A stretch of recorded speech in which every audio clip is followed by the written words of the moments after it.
Hello. Um, right, I've activated the enhanced mode because I can do that now. Electric, but I haven't actually read it properly. Hang on.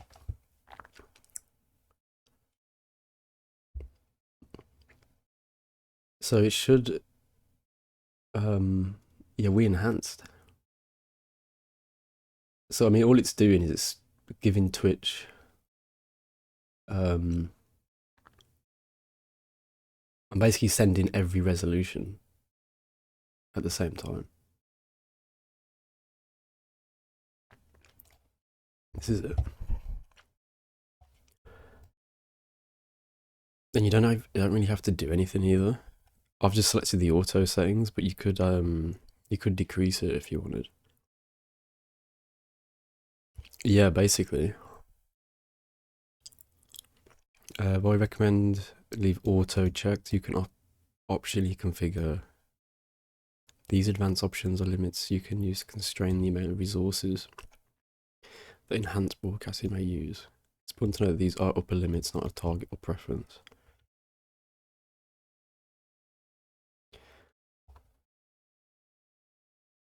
Yeah, so it's just doing. Actually, let's have a look.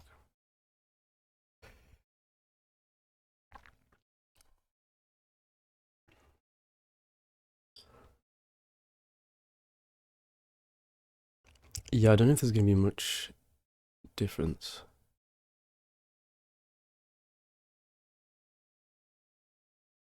It's probably the same, I guess. How do I close this? Stupid. There you go. Should we see if it's 16? Oh, oh, definitely. I mean, how often would we get it? Because obviously I don't check. I mean, I think we was getting it quite often, to be fair. Oh, wait, is it echoing? Oh, crap, we've entered the mainframe.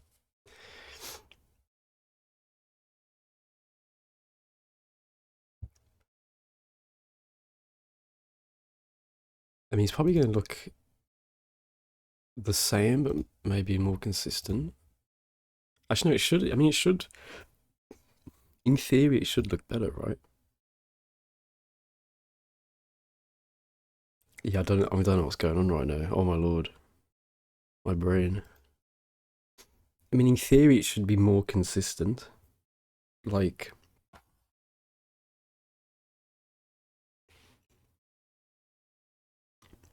because if I'm the one sending if I'm sending like Twitch, what am I sending now? 30 megabits a second. So it needs 6,000 for. I am everywhere. This is crazy. You're unlimited. Oh yeah, watch. Oh yeah, look. Watch your. Wait, this is so cool.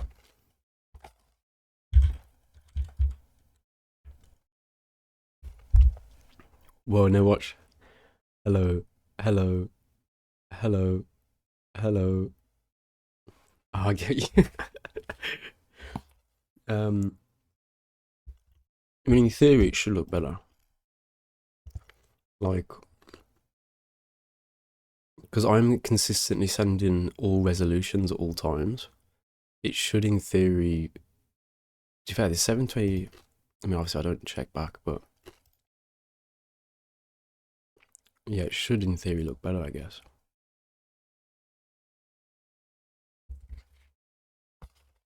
But yeah, it's cool. It just means we can't do both YouTube and Twitch. That's anything. But it doesn't. I don't really care about that, to be fair. As long as if I remember to archive them afterwards, it doesn't really matter. Yeah, true. Actually, yeah, because I'm sending it.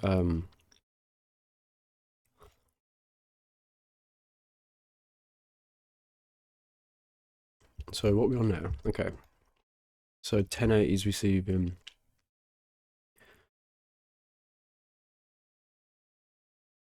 Yeah, 7.5. I wonder what actually I wonder what Twitch health is saying. Yeah, so it should, I mean, it'll still say source here, but 720 in the rest resolutions should also be the same latency as 1080 source, because normally 1080 the source is obviously the would be the most, is 6. Yeah, it should be capping out, but it'll cap it at 6. Then what's 720 at? 3.5. So this is how it's splitting up the.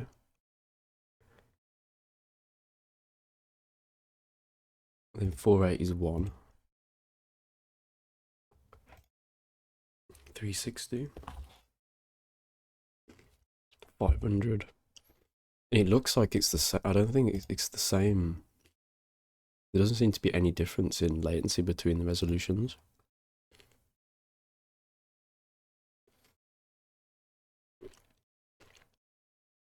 Yeah, this is incredible. So I mean, no matter what resolution you're on, you're always going to be receiving the you should be. Yeah, I think it's like 2 seconds, isn't it? That's it, 482.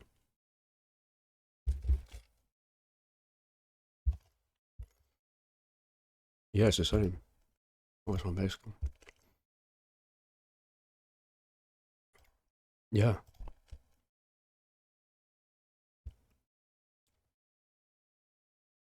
Yeah, the buffer size is the same. Yeah. Oh, that's incredible. So not only do we get a consistent transcode, we also get same latency across all resolutions. It doesn't actually mention that, to be fair. Even that's actually quite. Let me just quickly check Twitch Inspector as well. Let's get that up. Let's log in.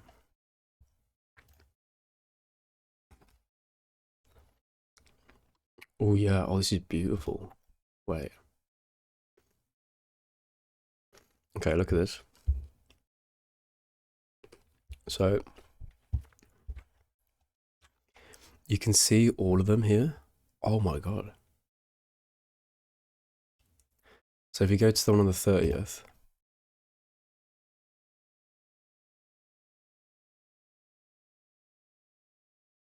it always says it's unstable. Obviously it's not.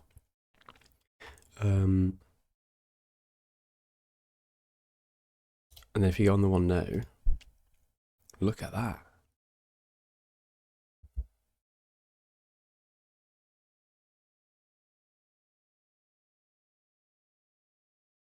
Free in terms of, yeah, I mean, it should be. Yeah, look, wow. Yeah, all these are landscape. It also allowed me to select to add a portrait one as well. So you could actually do. I could have basically 10 video tracks at once. Because well, I don't know how because then you'd have the different resolutions. But I don't know how vertical works. Does it just?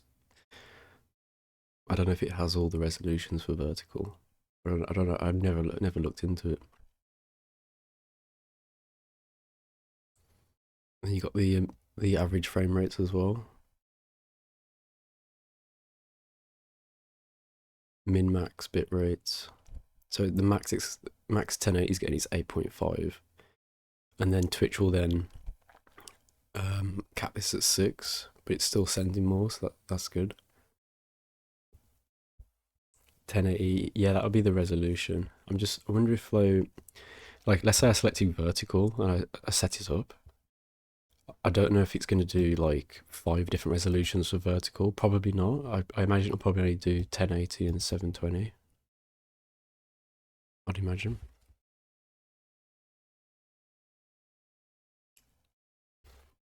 Well, I don't know. It might only do 1080. Yeah, 916 will just be the standard across all of it, and it'll just fit on the phone.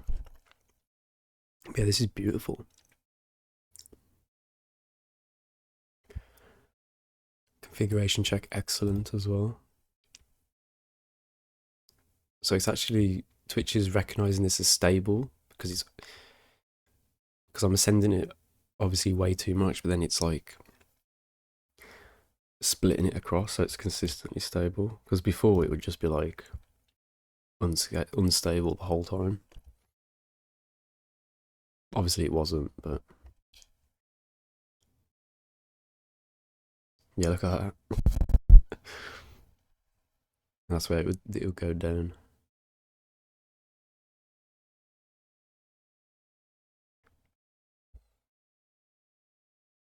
Yeah, it should offer low ones. I just don't know which ones specifically. Or if like it might only have like 3 resolutions for vertical, or it might have all 5. I don't know. And also it'd be a lower bitrate, wouldn't it? Because you don't need 6K for a vertical.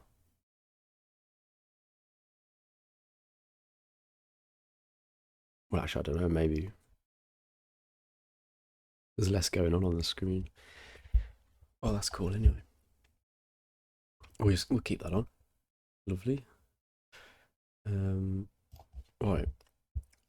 I'm gonna put this debate on. I've got some chips, so I'm gonna finish these as I watch, and then I'm gonna boot up American Truck and play that in the background as well. Doesn't transcode into 1080. Oh, really? I swear they never said that that's what's happened, but I guess. I don't know if that's. Maybe it's just better to stay at 1080. I don't know.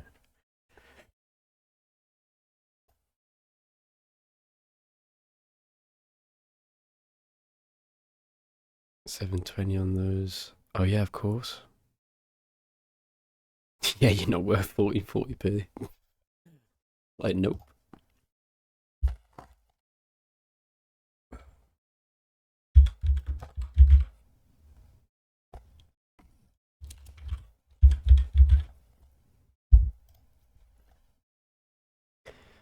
Alright, let's get this up.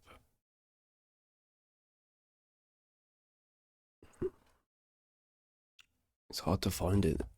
All the videos for there was a train stabbing, I think, on Saturday. There's loads of news of that.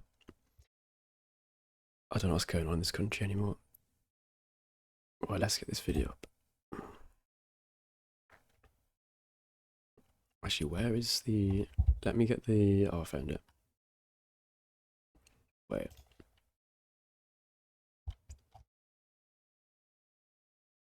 Did they... Wait, why are they still live? Did they not end it?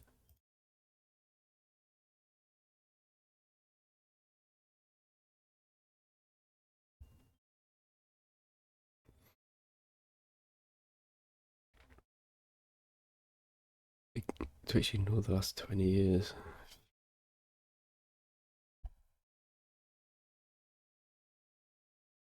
I wonder if they'll roll it out to everyone eventually.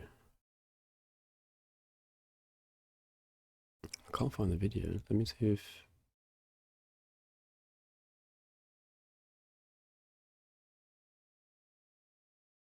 See if I can find a link.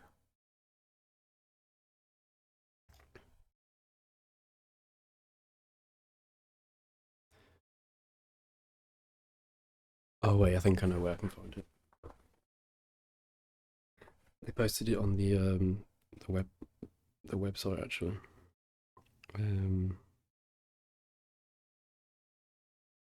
Yeah, so it's still going, but I don't know what.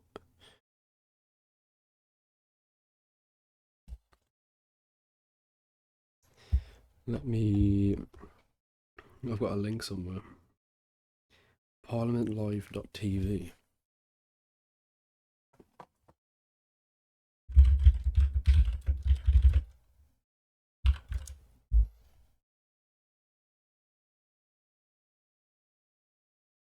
Right.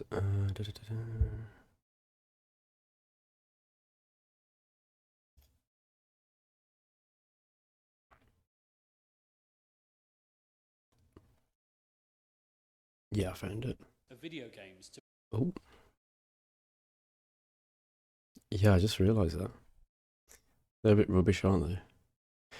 How am I going to do this?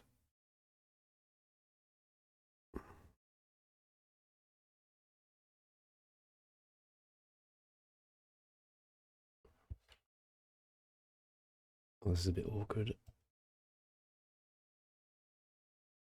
Wait, how big's the I can download it.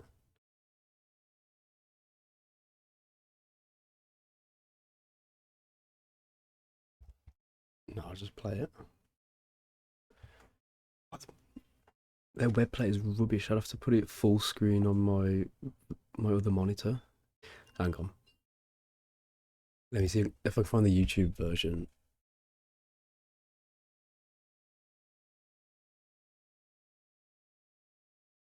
Yeah, I'll just get the YouTube one up. Yeah, they've left the live. They're such idiots. How have they done that?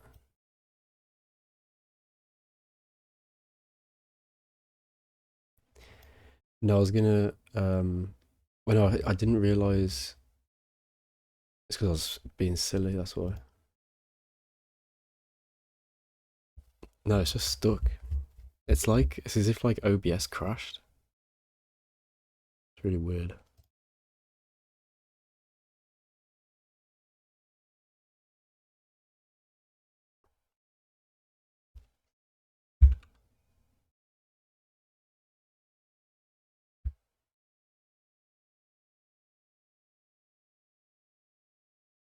I'll put it there for now. Alright, let's play it. What they're saying.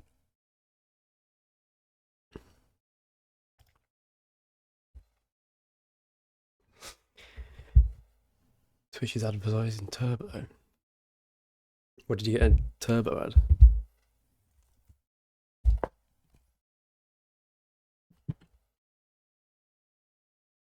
I was looking at getting it, but it's like 15 quid. I didn't even realise it's that much. I thought it was cheaper than that. Oh yeah. games to people across the country. I've got that This quite is a not few just times. a domestic issue either. Similar campaigns are ongoing in the EU, the United States, Canada, and Australia. This is a global conversation, and the United Kingdom must not be left behind. I come to this debate not only as a Member of Parliament, but as a lifelong gamer. From my childhood through to university, games have been a constant. I was a gamer. Sometimes a way to switch off, sometimes a mean to connect with others, and sometimes a way to challenge myself. Even today, when I get the odd quiet evening, you'll still catch me planning new trade networks. Multiple, yeah, fair. It's like traffic flow it's basically like 2 or 3 subscriptions, isn't it? To the timeless brilliance of the Oddworld series. For many of us, gaming is personal. It's not just simply entertainment, it's a memory, identity, and community. And that is why today's debate matters.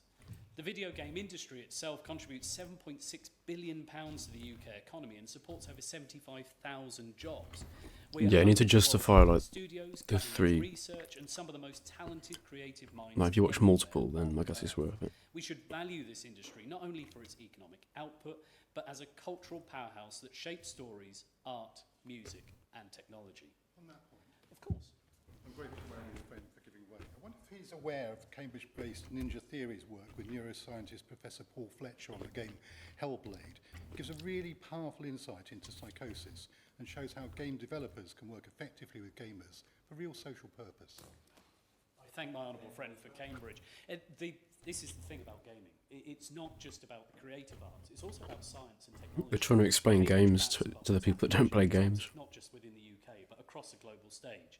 And I know I'm very proud to be an East Anglian MP, with you next door to me, actually providing this for the future. But the nature of games has changed. Many modern titles are live services, constantly updated, server-dependent, and reliable on ongoing operational costs. That is not inherently a bad thing. Live services have created vibrant global communities, but it has also changed what it means to... Yeah, they should have to wait. Gamers still feel the deep sense of personal possession because they invest more than money. They invest time, effort... To the right honourable gentleman in the back. When a game shuts down without clear notice, that investment is lost. A shared world disappears. The video game history. Yeah, I mean, estimates that if you watch like 87% of actual games Parliament, they scream at released each other. before 2010 are now critically endangered. Of course. I thank my honourable friend for giving way. I received an email from a constituent of mine who explained how his experiences of his beloved video games has been rendered unplayable when a company decides to end server support. We do not accept our mobile phones being switched off whenever a company produces a new model and wants us to buy the new model. So why should we allow thousands of pounds worth of games being made unplayable just because new games have been introduced? So does my honourable friend agree that when we buy a video game, we own to play it whenever we want to, and we need regulation to ensure this, and it's not an unreasonable ask of multi-million-pound companies who produce these games? I think the honourable friend raises a really important point here. What is it to own a video game? To my Is it honourable to friend. keep background services running, and is it an interactive process going forward with multiple users, or is it just a single access game? As I say, gamers still feel a deep sense of personal possession because they invest more than money. They invest time, effort, imagination and friendship. When a game shuts down without clear notice, that investment is lost, a shared world disappears. And as I say, that is not just a consumer issue, it is a cultural one. This debate is not just about keeping games playable, it's about preserving our cultural heritage. The National Video Game Museum in Sheffield is already doing fantastic work to document, curate and celebrate this I want to go there. but we need to support institutions like this further. I would urge the government to explore funding, partnerships and sector support to ensure we maintain a library full of significant games. Not necessarily full playable versions, but assets, script, soundtracks and design documents. We would never dream of... Well, did you see that the Crew 2 got a, they did like an offline version, didn't they? You can get speak when you're at the mic. Yeah, like I think there's just no, like in Parliament here, in the big ones, like, I don't know, Prime Minister questions and stuff, they do take it in turns, and if someone does start talking like or shouting over one another, then I forgot what it's called, but the guy at the back who's in charge will like tell them to shut up. But they kind of do just kind of scream and yell stuff when they don't agree. Pulping every copy of Shakespeare, and we should not think any differently about video games. And we've seen what is possible when communities are empowered. When Yeah, Doom it's was released crazy. Decades ago, it There's sparked an some entire funny ecosystem of videos from arts, it. creativity, and eventual genre-defining innovation. We also see it with ROM hacking communities, especially around older titles such as Super Mario World. Now, I'll be the first to admit I cannot play Super Mario World Kaizo for toffee. Those levels are punishing, but I do enjoy watching streamers like Barbarous King, both in creating, and this is the first time Hansard's going to have to write this down, the grand... I think it's meant to be a violation of the rules here, but I think that should follow those And rules. that highlights yet another modern element of gaming culture, streaming. Platforms like Twitch have turned gameplay into performance art, commentary and community. People gather to cheer, learn, laugh and share. This too is culture, and it deserves to be safeguarded. Now, I want to be absolutely clear that this debate is not anti-industry. Running online games cost real money. Servers are hardware, maintenance contracts, security, teams of engineers, these all cost money. And requiring developers to define end-of-life strategies upfront could stifle innovation and create unintended risks. But gamers deserve clarity. If a game is likely to go offline, they should be told. Where possible... Yep,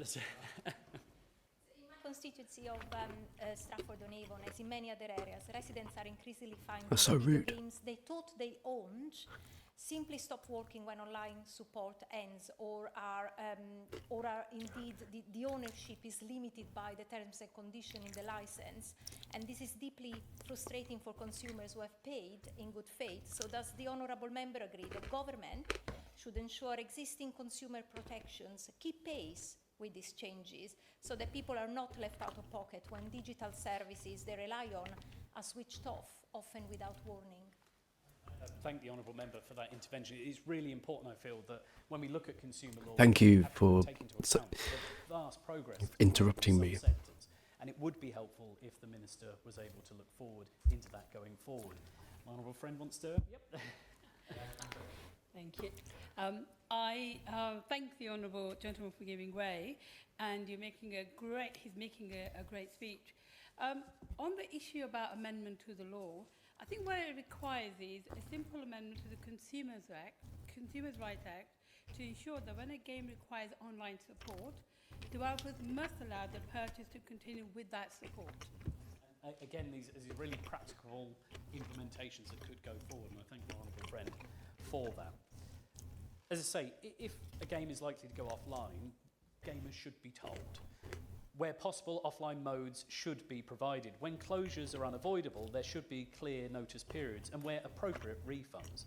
And where a game has no commercial future, studios should be encouraged or supported to preserve assets for cultural history. No way, that phone just went off. Some companies already show leadership. Ubisoft offered... This is a joke. Was shut down. Valve What released is the Team Fortress 2 source code to help ensure long-term preservation. Responsible practice is possible. What we need now is a collaborative code of practice developed jointly by industry, consumer groups, preservation experts and government. Not heavy-handed law, but clear expectations. We must also recognise the independent developers cannot realistically archive every unsuccessful project. Yes. An honourable member for South Norfolk for giving way. I think you're making an excellent case. I represent the city of Dundee, otherwise known as the gaming capital of Europe. Does it come as no surprise, given where the city created Lemmings and Grand Theft Auto and has the world's first university degree in computing gaming, that you ended up with the highest signatures of support for this petition? And actually, by not amending the law to make sure to protect the future for consumers and also for those who create the games, that you actually put in our courses, for example, or degrees, and those who work domestically, both in Scotland and the rest of the UK, at risk, their jobs at risk. I thank the honourable member for his intervention. And this is the one time I'll say I'm quite jealous of your constituency, because you are, I was going to say, have the constituency that has laid the golden egg in terms of the cultural relevance of GTA is never ending. And when the next title is released, it will be bigger than any movie that's been released within the United Kingdom, if not the world, for many, many years.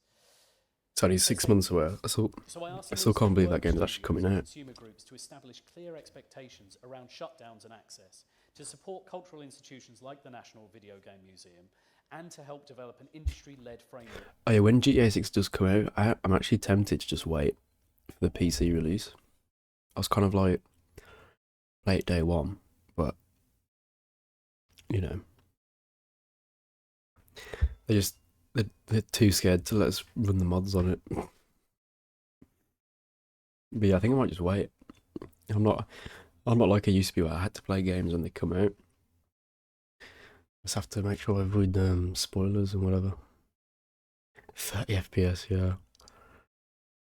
Because obviously, yeah, the PS5 is it'll be like 30, won't it? To preserve our gaming heritage for the future generations. This is about fairness, responsibility, creativity, and protecting a cultural legacy of which... Very quickly. He's actually getting annoyed. He's actually getting annoyed.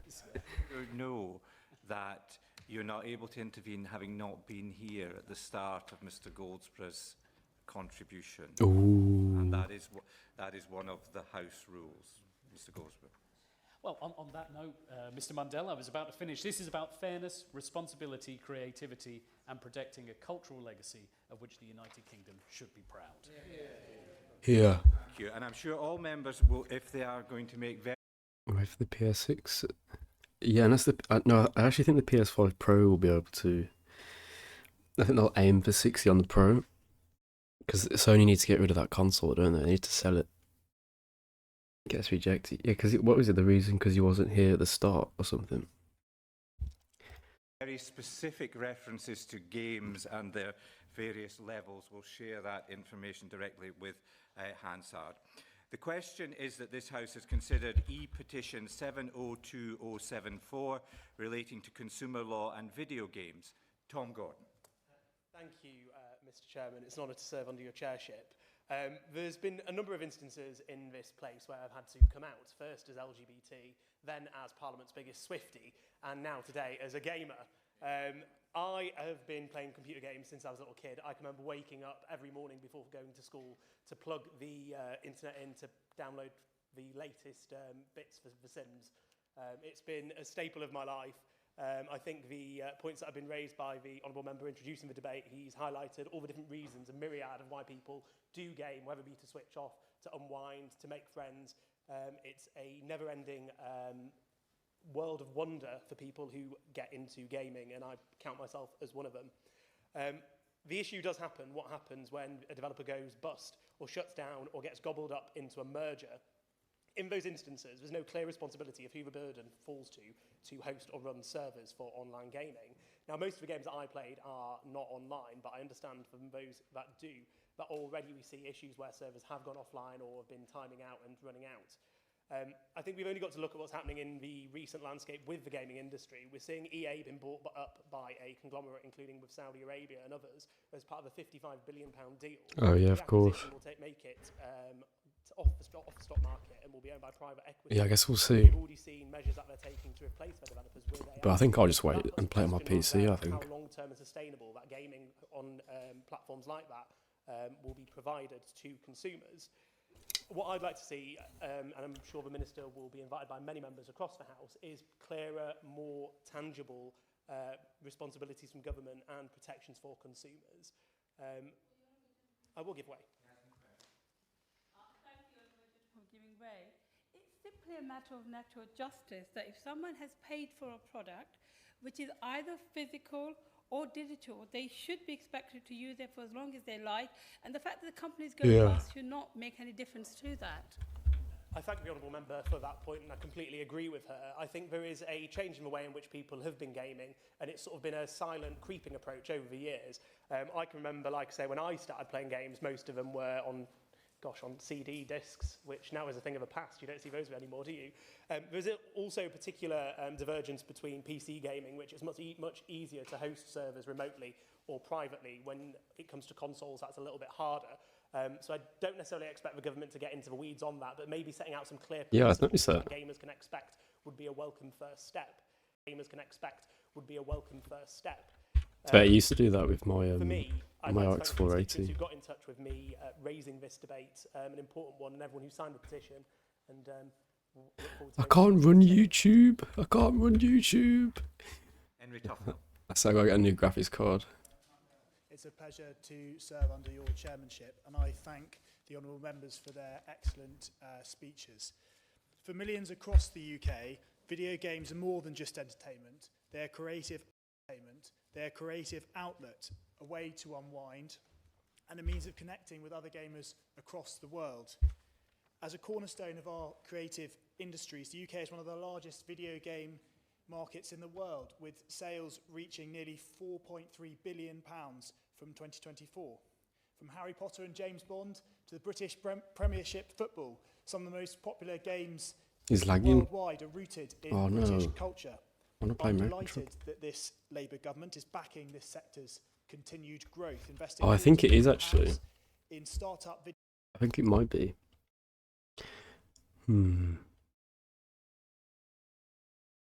There's not really much I can do, is there?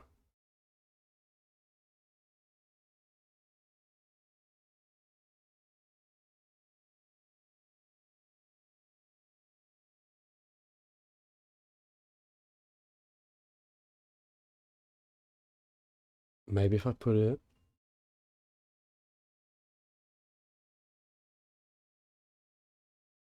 In startup video game studios and expanding creative tax industry. Oh yeah, it is. It's whenever I click off the video. Innovation and investment. The Welsh Labour government is also championing our creative industries through its dedicated economic development agency, Creative Wales. This agency supports creatives across the country, including the brilliant independent game developer Goldborough Studio, based in Loreni, in my constituency of Mid and South Pembrokeshire. However, some of my constituents are concerned that consumer rights in this space have not kept up with advancing technology, leaving gamers in danger of losing out. As the honourable members have set out already in this debate, publishers of online video games can, at their discretion, shut down the servers that keep these games running. When this happens, the games become unplayable, leaving consumers who have paid for them without access to these digital worlds. They've invested their time, imagination, and money in them. Under the Consumer Rights Act 2015, digital content must be described by the seller. If the game is sold without clear information about its support, lifespan, or potential server shutdowns, consumers are entitled to repair, replacement, or refund. A recent example is Concord, a game released for PlayStation 5 and Windows in August 2024. Following I still their can't believe that game even disappointing existed. launch, Sony Interactive Entertainment made a commercial decision to shut it down. To their credit, they did refund all purchases, but this is not always the case. I know the honourable members will agree that where publishers fail to make the lifespan of a game clear at the point of sale, they must be held accountable. That's why I welcome the strengthened consumer protections, including the Digital Markets Competition and Consumers Act 2024, which came into force earlier this year. This legislation rightly requires traders to provide clear, timely and accurate information to consumers, including about the longevity and functionality of digital products. More broadly, though, my constituent Stuart Coombs raised an important Might just watch it point. instead, otherwise it's just going to be Video lacking, games isn't it? are unique creative works, blending music, design, storytelling and interactivity in ways that no other medium can. They allow players to inhabit imagined worlds and engage with complex narratives. When publishers disabled these games, of course I will give way to my friend. Thank the honourable member for giving way, and I thank the Give way. honourable member for securing this important debate. A self-confessed survival horror game fan, by the way, since we're all doing that declaration. Would my I love that they're all saying what games they're like. Video games over a number of years, by including an online component, has created a cultural product that is unfamiliar to us in other territory, and it therefore presents a lot of problems, potential problems, in terms of the longevity of that online component, as opposed to the standalone playability of a game. So, for example, would one expect to be able to revisit a concert 10 years after the concert had taken place, rather than simply playing the album of that music again? I thank the my honourable friend for his intervention. I agree with him in the extent to which these have a cultural identity to them, and in doing so, you're raising a cultural and he's comparing it to heritage, which is live vitally events. important to society and to the wider industry as well. And as campaigners have rightly argued, if every copy of a book, film or song were destroyed, we would see it as a cultural tragedy. We should view the loss of video games in the same light. And so I thank my honourable friend for his timely intervention. So I ask the Minister, does she agree that video games are a vital part of our creative and cultural landscape? And will she commit to exploring how we can better protect consumers and preserve access to these digital works, even after commercial support ends? Here. Pam Cox. Thank you, Mrs. Mondell. It's a pleasure to serve under your chairship today, and thank you to the member for South Norfolk for securing this That's crazy. debate. That guy as left. we've heard, this shines a light on a growing disconnect between video game consumers and the companies that profit from them.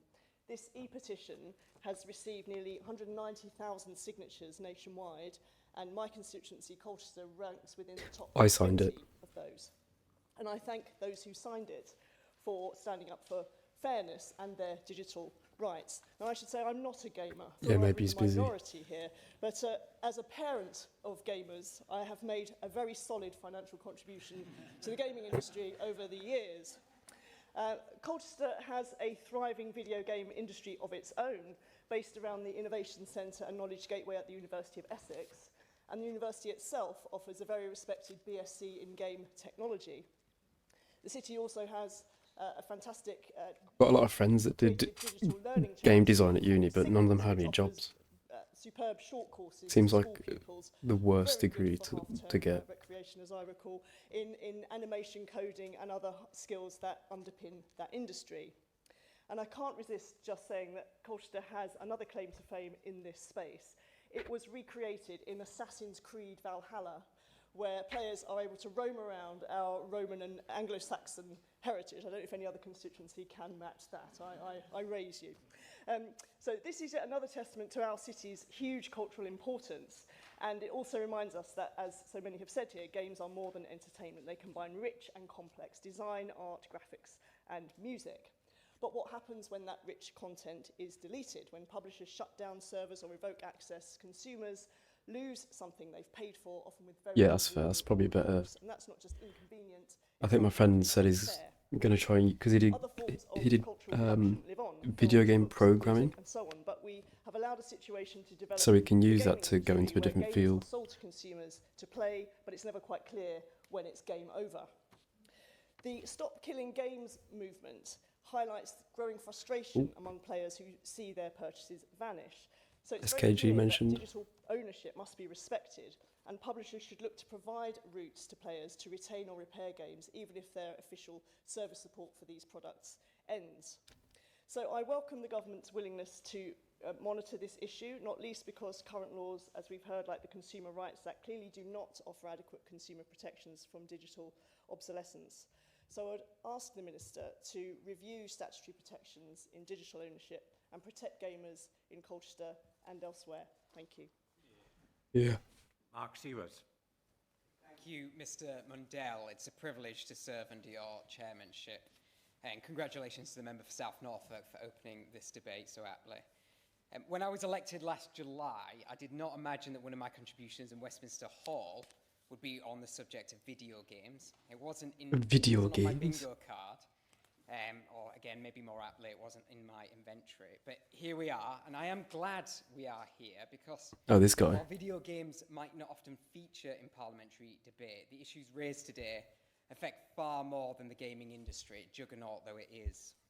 They go to the very heart of consumer law, ownership rights, and the path we are on in a digital age. Now, it's worth noting that I'm speaking today as the Vice Chair of the APPG on consumer protection, so some of my arguments are primarily going to focus on that dimension. It's also worth saying that video games in their own right have definitely been part of the public discourse many times since their widespread adoption as a medium for entertainment. Like everyone, I've heard the common questions about their merits, their impact on young people, whether they cause brain rot, whether they inspire violence, and so on. Although I'd argue they don't do those things, certainly not the last two, this is not what the debate's about. It's not whether they're good or bad. It's about something much more fundamental. So when you buy something, should you have the right to keep it? And let me be clear about the ask here. I'm not demanding that publishers keep servers running forever. Campaigners are not asking for indefinite technical support. We are not asking these companies to keep pouring resources into a game that they themselves are finished with. What we are asking is fairly simple, that publishers should not be able to deliberately disable every copy of a game that consumers have already purchased, leaving them with nothing. Now, I want to talk first about the end of support and what that means in this context. Normally, end of support means that if something goes wrong, the customer's on their own. And that's fair enough, perfectly reasonable, depending on the context. An iPhone that you bought 14 years ago no longer receives updates from Apple, but can still be unlocked and take calls. An old toaster can still toast your bread, even though it doesn't have smart sensors and a touchscreen. And a decades-old printer no longer receives updates from the company that made it, but it still prints documents. But what we're seeing here is different. It's as if you bought that printer, and one day the manufacturer sent out a signal that deliberately stopped it from working at all, claiming it had reached the end of support. So that's not support ending, that's God, how do these things even get through? Hey streamer, I drop a follow. I'd love to support you and grow your audience by connecting you with a popular Twitch broadcaster who streams to thousands. Yeah, go on. Go on then. He helps streamers gain real views, active. It didn't even follow. Oh, well, that's it. I'm not gonna just add him on. Let him know OLA sent you. Who even is OLA? Also, who's this guy? Hang on. Merc DeLuca. This is like a random... It's probably not even a streamer. A popular Twitch broadcaster. Never heard of him. Wait, hang on. Let me see if he actually comes up.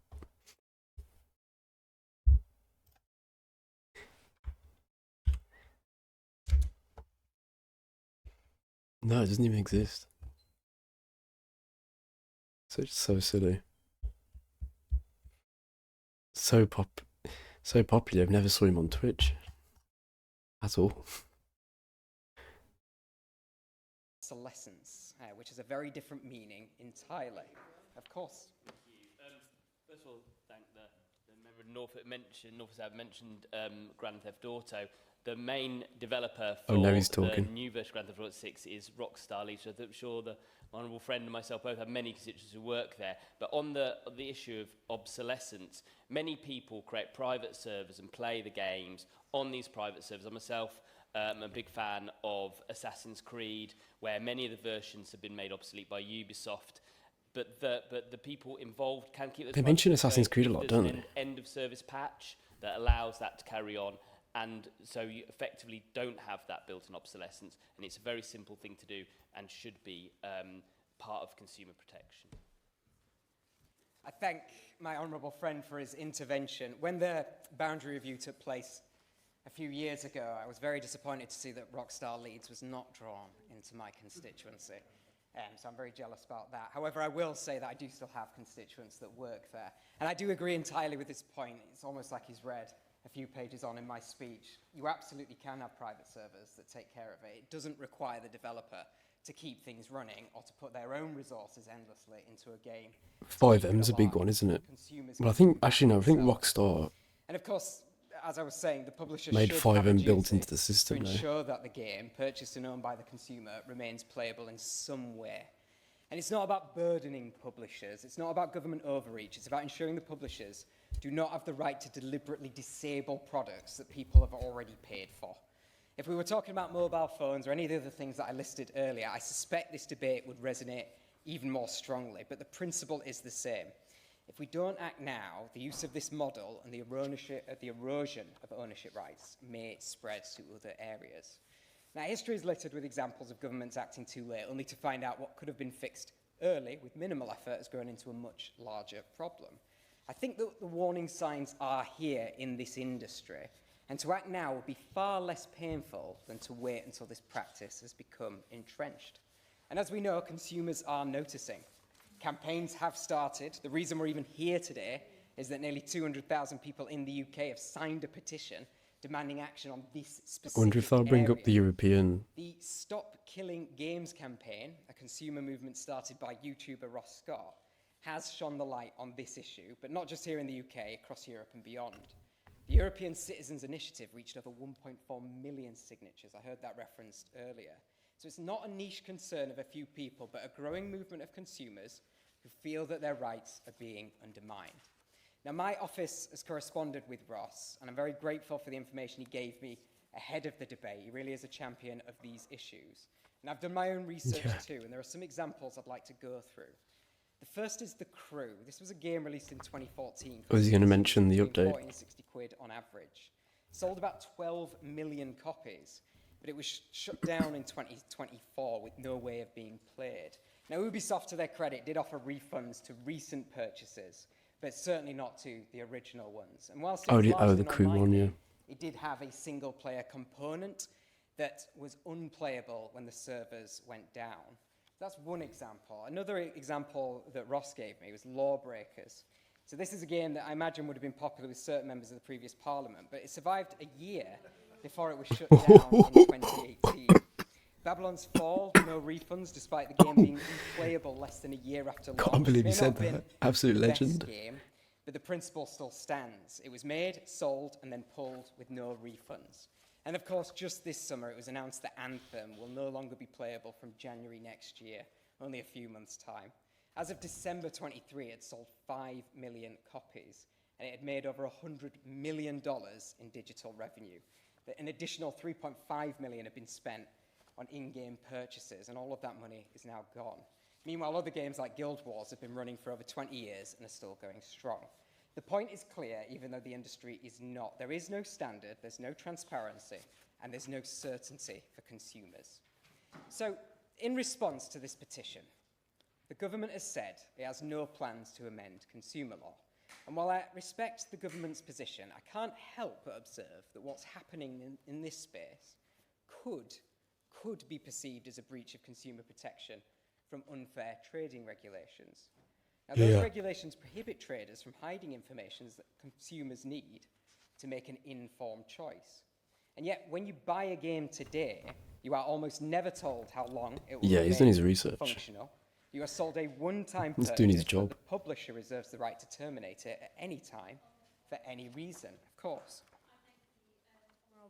Member for giving way. So in fact, one of my constituents has written to me about feeling misled when the industry uses the word buy for video games that can later disappear from their digital library. So does the honourable member agree that we need transparency so consumers know exactly what they're paying for at the point of purchase, and clarity that buy should mean buy and Should not mean own. borrow until revoked? Thank you. I thank the member for her intervention, and I couldn't agree more. It goes back to that point I was making earlier. The fix in this area could be as simple as that.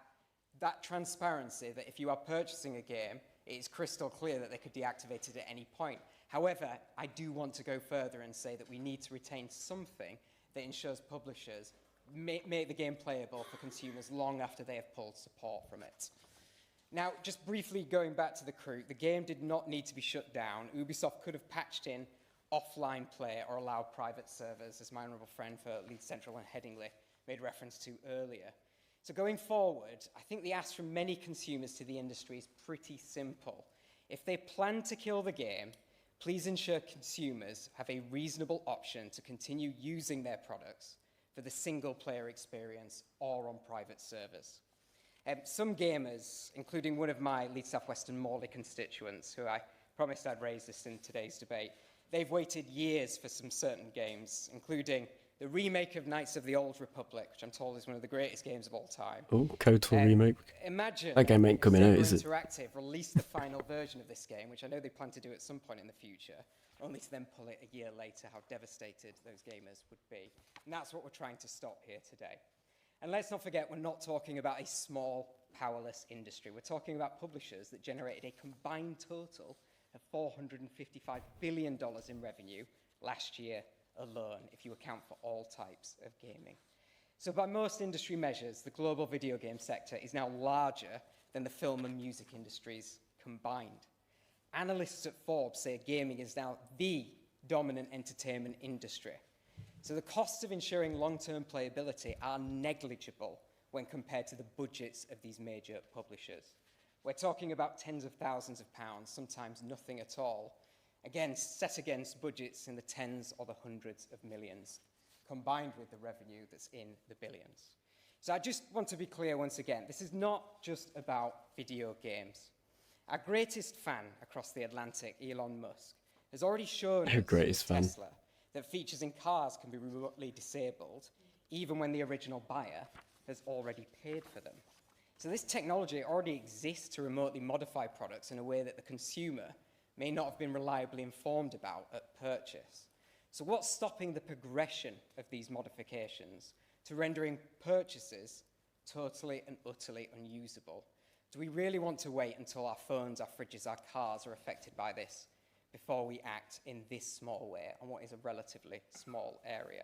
So my ask today is very simple. I urge the government to revisit this issue and to meaningfully engage with the asks of this petition. It's not too late to change the law or issue guidance in some way on what should happen in these circumstances with games that go offline. But if we do fail to act, the consequences for consumers, especially in the age of digital ownership, could be significant later on. This is about putting people first, a proud tradition of the Labour Party that I am a proud member of, ensuring that consumer rights are protected, not just today, but for the future. It's very clear to me that when you buy something, it should be yours to keep, not just until the seller decides otherwise. Thank you. Vicky Slade, Liberal Yeah, that was a great spokesperson. Great speech. Thank you, Mr. Mandela. You got It's the a pleasure point to serve across. under your chair, and I want to thank the 236 constituents from Mid Dorset and North Pool for taking the trouble to sign this petition, and in particular to Hayden Shaw for spending quite a lot of time with me last month to explain the impact that this situation is having on him and other gamers. I have to admit that it is not my specialist subject. Video games today are a vital part of modern British culture, and whilst many parents like me think that our sons and daughters are locked away in their bedrooms playing alone, it turns out that my son Isaac was having great fun with people all around the world. Every time I heard a noise, it was him jumping off the sofa as he experienced the immersive video games he was playing, maintaining friendships after he went off to university, proving that video games can bring people together even when they are a long way apart.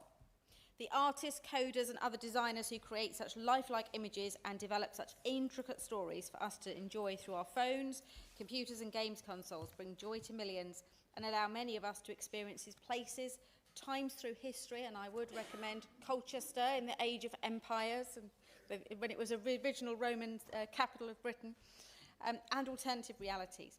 My local college is now offering esports as a technical course, and Bournemouth University offers a degree in games design, which provides routes into other specialist fields. Yeah, so there's a lot of esport degrees now, Cutting-edge technology like for the esport military. journalism and stuff. VR is providing new ways for medics to learn, and in Bournemouth, through gaming, children have been taught road safety skills through headsets, thanks to the creativity and imagination of those in this sector. So when a game shuts down, it can feel like losing a favourite book or film forever. And when a business is gobbled up like a scene out of Pac-Man, which probably gives away a little of my early gaming, the purchaser's rights should be maintained. Purchasers must expect transparency and fairness when making the purchase. Clear, accessible information about whether a game requires online connectivity, relies on servers or is time limited. And as Alex told me, it's important that buyers know what the end of life looks like, even if there is going to be an end of life.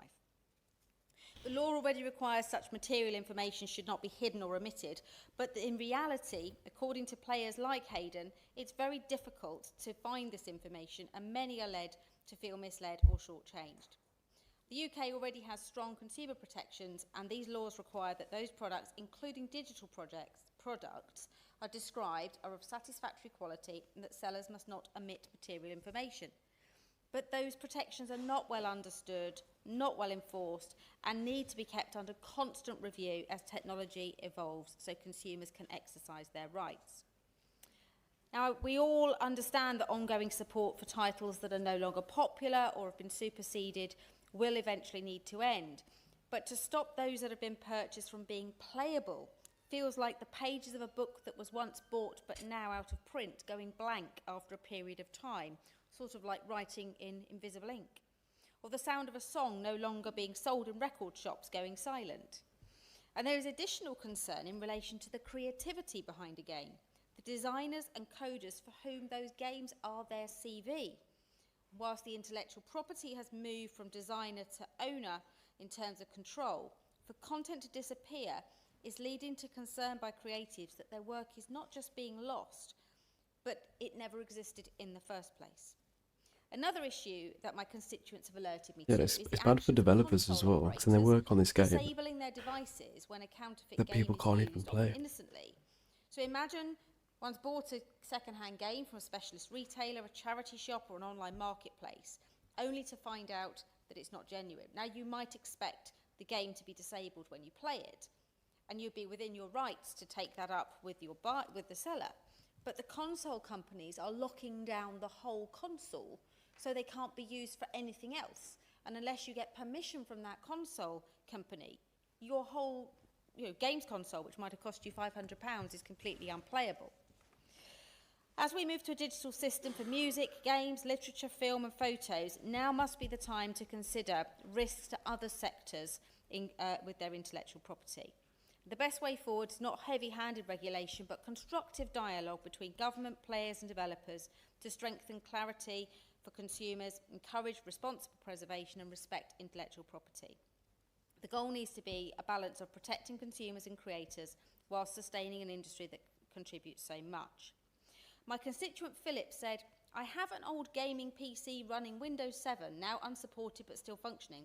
He asks, what if this was to extend to other types of software? And as is just mentioned, what if future software companies decided to end support for something we use on a wider scale, something in our companies, in our homes, Windows 10. or even with government? So I would ask the Minister to provide clarity, not only from members here and our constituents, but to think about the issues of consumer protection, intellectual property, obsolescence, and the classic David and Goliath battle so beautifully captured in the video game Conquering Giants, that actually the individual must be buying something that they are buying. I now call Opposition Spokesman Joe Robertson. All the opposition. It's a pleasure to serve under your chairmanship, Mr Mundell, and I'm grateful for the contributions of members who've spoken passionately about this issue, in particular the Honourable Member for South Norfolk, who led this debate, and for those who have signed the petition. Video games are a very significant part of the entertainment and creative industries and give pleasure to millions. As we've already heard, they have a cultural relevance today not seen perhaps in previous generations. The lazy stereotype of a sector dominated by teenagers is very far from reality. Research has found that 1 in 6 adults in the UK regularly... Yeah, I don't know if they mean opposition on the debate or... If we include under 18s, then there are currently... Because who even is the opposition party now? ...in the UK today. Franchises such as Call of Duty, FIFA and Assassin's Creed attract millions of players and have production values and graphics which earlier generations of gamers could barely... I mean, I guess the Tories are because they were the last ones in, but proud of its own video games they've only got like 8% in Europe. Titles projected such as win. Grand Theft Auto and Tomb Raider are just like 8% projected seats or something. Examples of the UK games creative industry. Some estimates suggest that the UK games market could reach 8 billion by 2027. That would be more than the UK film industry today.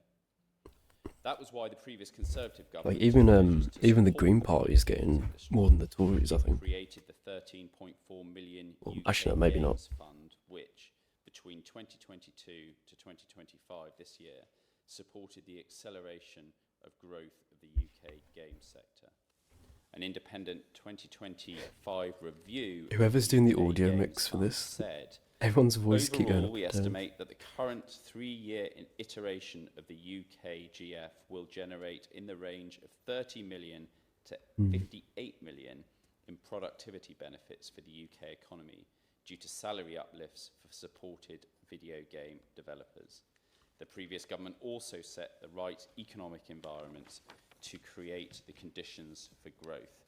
This included the announcement in the spring 2023 budget that the video games expenditure credit would be introduced from the 1st of January last year. VGCE is calculated directly from qualifying expenditure and has a credit rate of 34%, which provides a greater benefit than the earlier video games tax relief. To turn to the issue raised by the petition, yeah, I think when they say did a opposition, tremendous I guess job it's of the raising awareness of it's obviously video it's the game Tories, publishers disabling, discontinuing, or removing which access is to parts opposition of, would be in the some previous cases, party, I entirety guess. of their games. Some members in this chamber have had a favourite video game, some of which we've heard of, and I know that they in particular will understand just how frustrating and disappointing it would be not to be able to play that game again. In a perfect world, everyone would have access to their favourite games forever.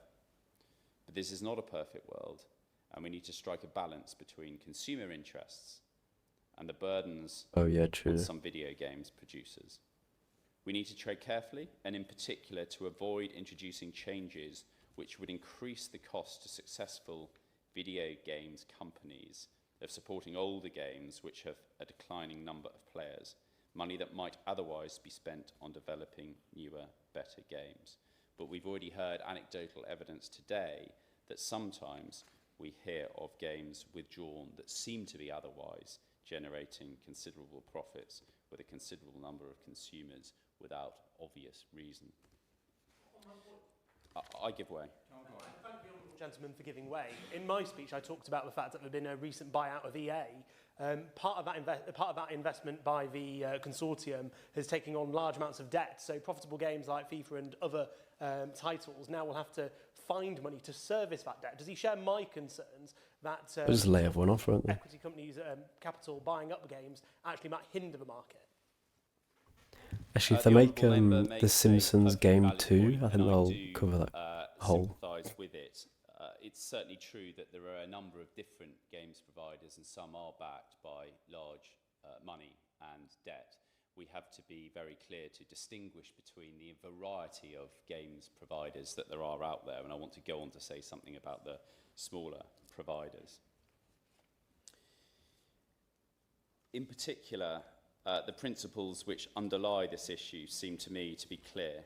It's incumbent on games companies to make absolutely clear to consumers where there is the possibility that their games may become unplayable after a period of years. That is a responsibility which I hope that the video games industry would be happy to accept via clear consumer messaging. And I certainly would expect the two industry trade associations to ensure that this happens as a matter of course. But as I noted, we must also bear in mind the costs to video game publishers of continuing the software. It could become an unfair burden, especially on games producers that are comparatively small, independent businesses who are all already facing increased costs. In that, can the Minister take this opportunity to reassure the industry generally that she is battling for the interests of the creative industries as a consideration in the forthcoming budget that the Chancellor is in the process of writing? The government also has responsibility for evaluating if the protections in place for consumers are both effective and sufficient. We cannot simply assume that they are. Consumers are predominantly protected by the Consumer Rights Act 2015 and the Consumer Protection from Unfair Trading Regulations 2008. The CRA ensures that if the software is offered for sale that is not supported by the provider, then this should be made clear, for example, on product web pages and on physical packaging and labelling. Has the Minister evaluated whether she believes the existing labelling or consumer information is sufficient? As I say, we cannot simply assume it to be so because the law and regulations exist. We have had recent experiences within other fields, for example, with Oasis tickets and Ticketmaster. I mean, the current when, regulations as are out of date, aren't they? Authority found consumers were not given sufficient information. If the number of games being disabled or deactivated is increasing, perhaps it's time to consider if the existing information is suitable. Of course, if digital content does not meet CRA's quality rights, the consumer is entitled to a repair or replacement, or if not possible, money back up to 100% of the cost of the digital content. These rights apply to intangible digital content, such as a PC game, as well as tangible content, like a physical copy of the game. Has the Minister made an assessment of how successful consumers are at seeking redress from video publishers? The consumer protection rights which the last government put into primary legislation prohibit commercial practices which omit or hide information which the average consumer needs to make an informed choice, and prohibits traders from providing material in an unclear, unintelligible, ambiguous or untimely manner. As with CRA right to redress, does the Minister believe that the existing route via citizens' advice, trading standards and where appropriate the CMA is an appropriate avenue for consumers, and can the Minister update us on how many consumers have achieved compensation via these routes? Now, the government has already confirmed that it has no plans to amend existing consumer law on disabling video games.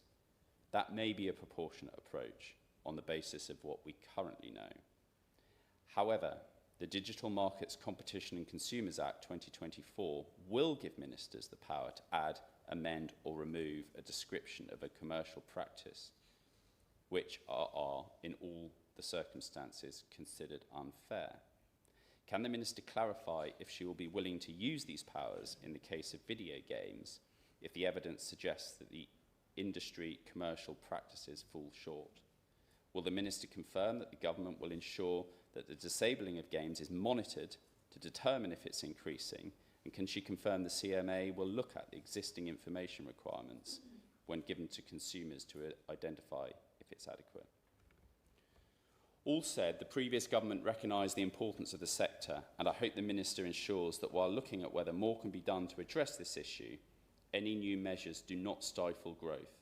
Consumers must be protected, but we have a great UK video game sector, and we on this side want to see it go from strength to strength. Minister Stephanie Peacock. Thank you. It's a pleasure to serve under your chairship, Mr Mundell, and I'd like to thank my honourable friend, the member for South Norfolk, for introducing this important debate, as well as everyone who signed the petition raising this important issue. And I'd of course like to thank all of the contributors to this debate.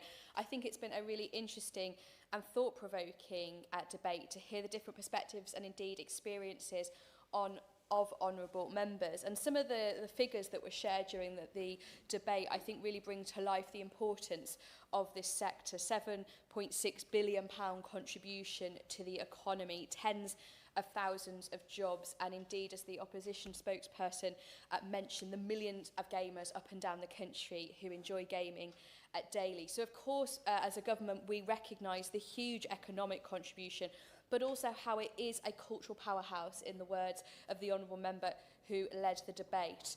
The member for Cambridge spoke about the wider benefits of gaming, and I'm aware of the Power to Play report, which gives an insight into the social purpose of gaming. And the member for Pembrokeshire spoke about the vital importance of our creative landscape. And I will address the points on ownership and consumer rights throughout my contribution, but in answer to his questions is a simple yes. It is important that we have effective advice and information. And of course, I'm delighted to always be a champion for the creative industries. I'm indeed standing in for the Minister of State. This isn't my policy area, but this is a shared area between the DCMS and DBT, and in the DCMS we're very pleased to be championing video games across government. And I want to begin there by by saying this government takes its role in supporting video games both as an industry and as an art form very seriously. We are all aware of the economic power and potential for growth in this sector. She said she was, and that was highlighted in the Creative Industries Sector Plan. And she said she was standing in his place, I think. Investment with our Games Growth Package. So maybe she's importance is gaming's place in culture, which I think is really featured in today's debate. For over 40 years, video games have been entertaining audiences of all ages. And today, the vast majority of young people will grow up with video games, making memories that they'll carry with them throughout their lives. Video games, much like films and music, have become cultural touchstones. And with that in mind, the government recognises the strength of feeling behind the campaign that led to the debate today. The petition that has prompted this debate attracted nearly 190,000 signatures, and similar campaigns, including a European Citizens Initiative, reached over 1 million signatures. It has seen significant interest across the world. Indeed, as has been said, this is a global conversation. And the passion behind the campaign demonstrates that the core underlying principle is a valid one, that gamers should have confidence in the right to access the games that they have paid to play. At the same time, the government also recognises the concerns from the video gaming industry regarding some of the campaign's asks. Online video games are often dynamic, interactive services, not static products, and maintaining online services requires substantial investment over years or even decades. Games are more complex now than ever before to develop and maintain, with the largest exceeding the budget of a modern Hollywood blockbuster.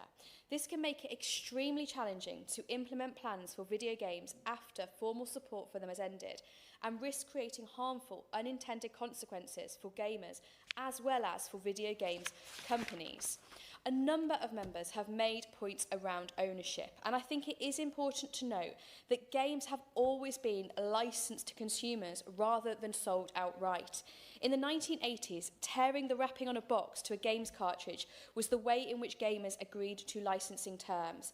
Today, this happens when we clicked accept when buying a game on a digital storefront. Licensing video games is not, as some have suggested, a new unfair business practice. However, the video game industry has changed a lot over recent decades in ways that directly impact the way these licenses are sold under law. First, video game development today is more complex, and it is done at a much greater scale than 40 years ago. Secondly, the format of video games has shifted from physical to digital. As a result, the approach to protecting intellectual property has changed, including, and the most relevant to this debate, the always online functionality, which requires games to maintain a constant connection to an online server.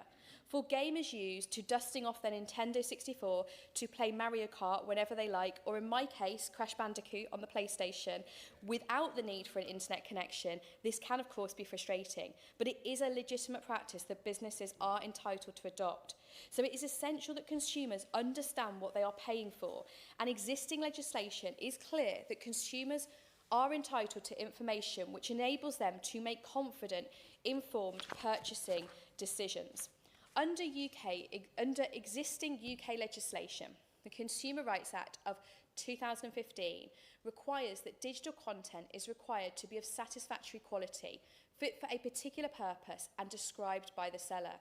It also requires that the terms and conditions applied by a trader to a product they sell must not be unfair and must be prominent and transparent. And the Digital Markets, Competition and Consumers Act of 2024 requires information to consumers to be clear and correct, and prohibits commercial practices which through false or misleading information cause the average consumer to make a different choice. Now, points and questions around this were raised by a number of members, including the member for Dundee, Colchester, Stratford-upon-Avon, Harrogate, and indeed both members from Leeds. They made points around consumer law and ownership. Now, UK law is very clear. I don't know what the sound is so bad.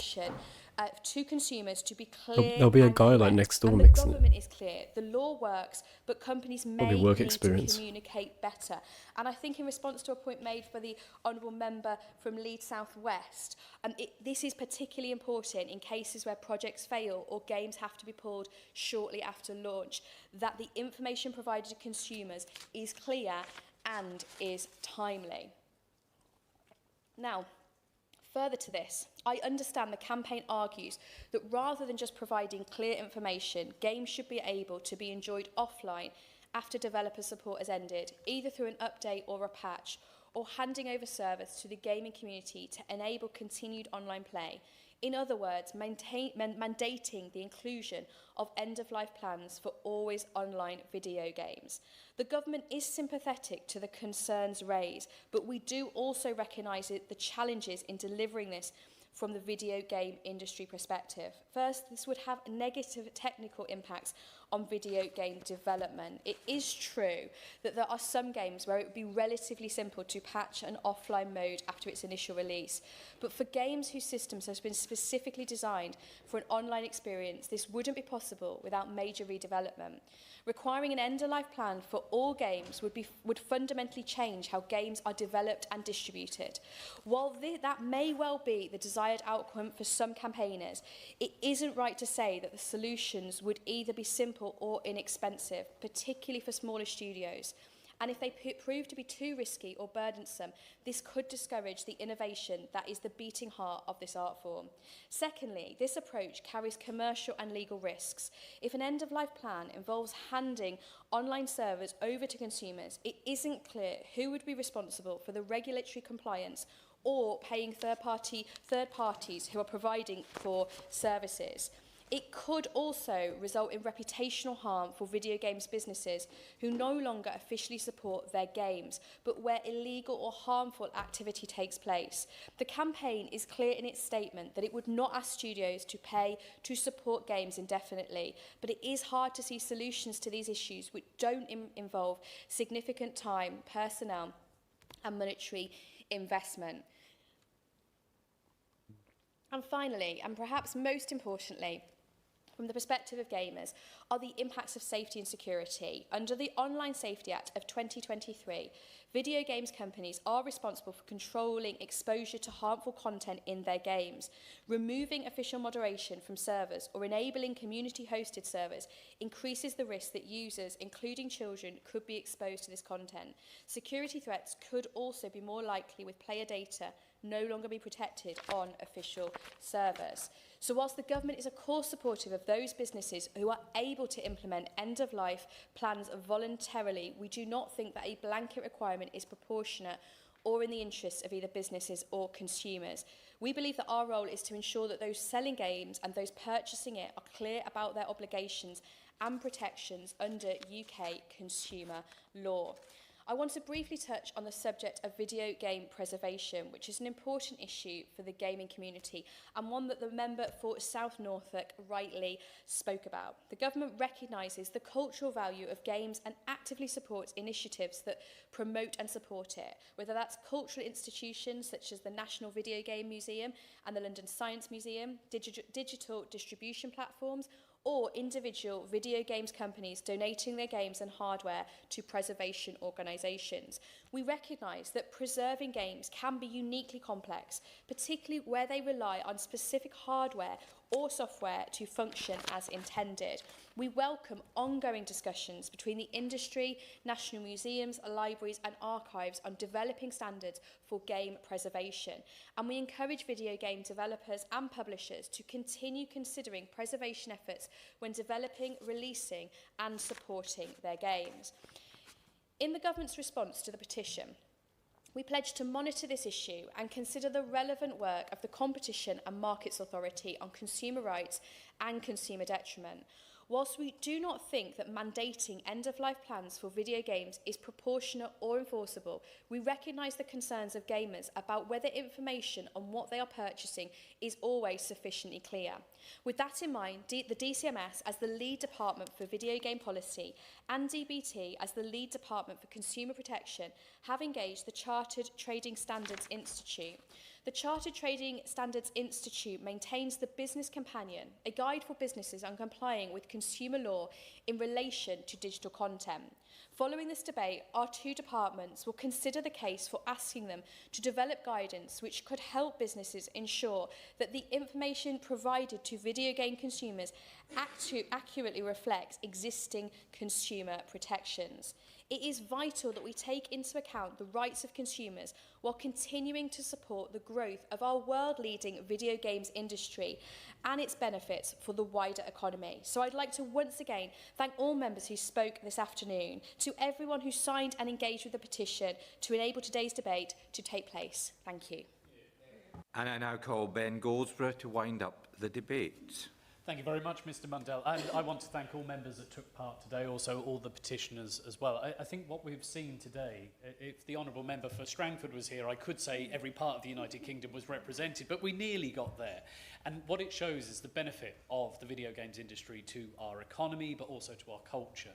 And I was really heartened by the closing remarks of the Minister in saying the action that's going to be taken forward to put consumers back at the heart of these processes. This is a very evolving situation right now. We are seeing the video games industry is changing on a daily basis, and ensuring that consumers are at the heart of how the video games industry works going forward is a really heartening step to hear. And as I say, this is something that's not going to go away. And I really hope that the Minister and her department will be working closely with all members who have spoken today to secure the best outcome that we all want. I do hope there's a game out there where the Honourable Member for Strangford is a character. The question is that this House has considered e-petition 702074 relating to consumer law and video games. As many as are of that opinion say aye. Of the contrary, no. I think the ayes have it. The ayes have it. Order, order. The sitting stands adjourned. That's it. So that was really good, actually. I think they introduced it really well, to be fair. I guess, I don't know, their argument is that, you know, like security and issues and you know, like having private servers and the security behind that, and then it's always with the child protection stuff as well and whatever.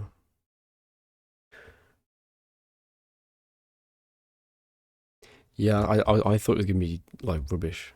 Like I think they like would have brought people that didn't know what they were talking about, but everyone who spoke actually knew what they were talking about, I think. Yeah, I just don't think they're valid. Because she was like, "Oh, well, it's going to need moderation if it was to be extended," and the whole private server thing's like, well, we need to protect our children from, you know,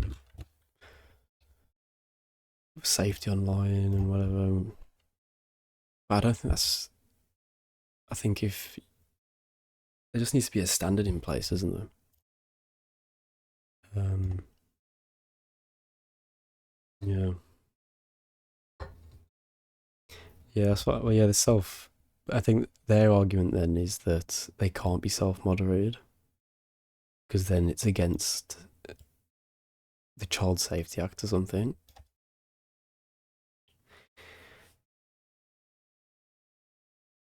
Yeah, true. Yeah.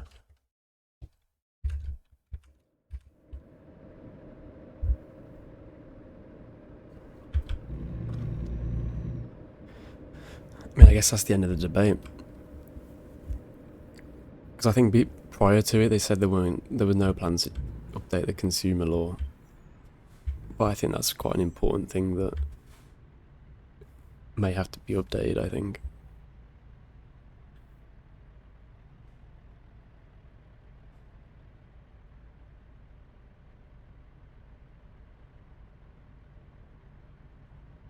Yeah, I think they're trying to say that there needs to be like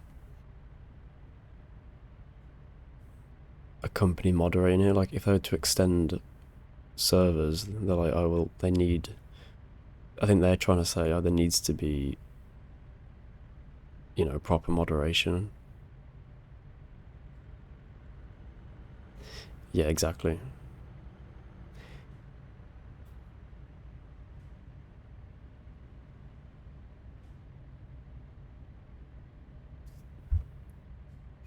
Yeah, exactly. It's like, well, it's like with Twitch. It's up to me to moderate this channel. Bloody hell! What is this bloody driver doing?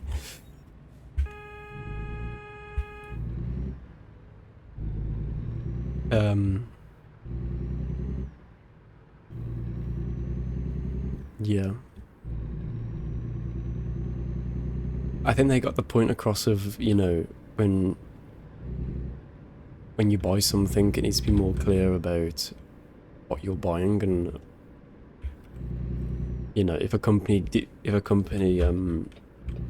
want to keep a server open for like years and years and years, then that needs to be made apparent at the point of purchase.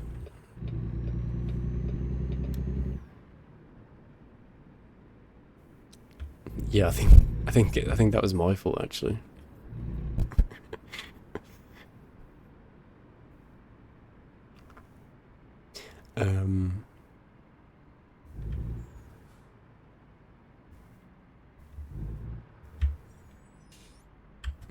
Actually, no. In American road law, you can turn right on a red light, if that makes sense. So let's say on a red light you can turn right. So he wouldn't. There's no arrow. Yeah, let me see if I can show you. It's only turning right though. So if you're on the right hand side turning right, then you are allowed to just turn. So that truck wouldn't have had any green light. Would have been because ours was green, theirs would have been red.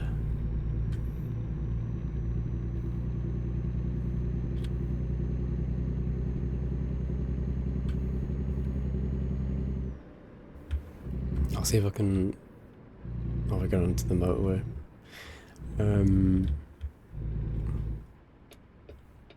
Now you see this. So here, because we have a red arrow.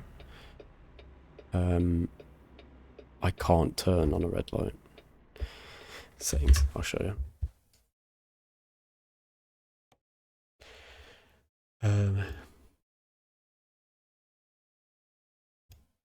Everything's pretty much maxed out.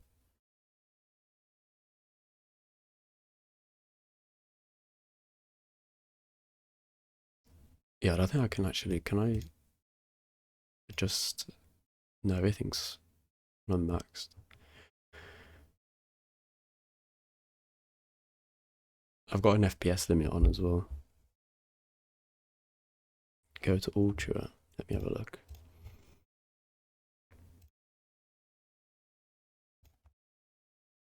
I think everything's on.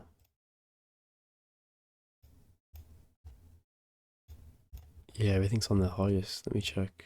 High, ultra. Yeah, everything's maxed out.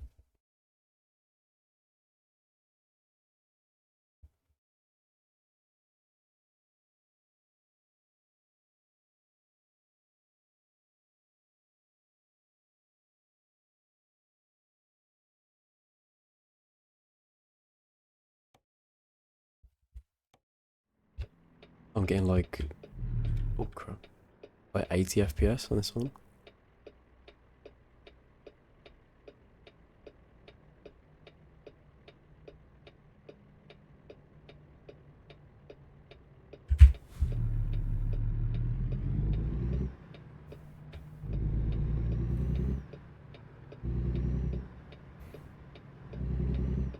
You can disable the floating above the road. Oh, them ones. Wait, oh yeah, how do you do that? Is it in like gameplay?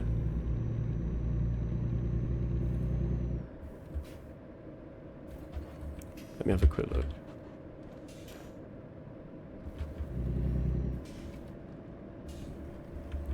I might just put like a 60 FPS cap on, to be fair. I don't need to play this game at like 100 frames.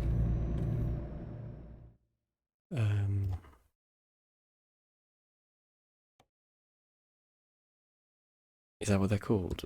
Let me put...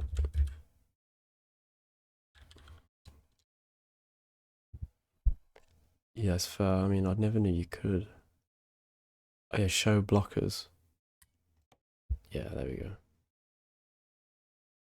I've also adjusted my road events because the game puts the detours on like 75% chance.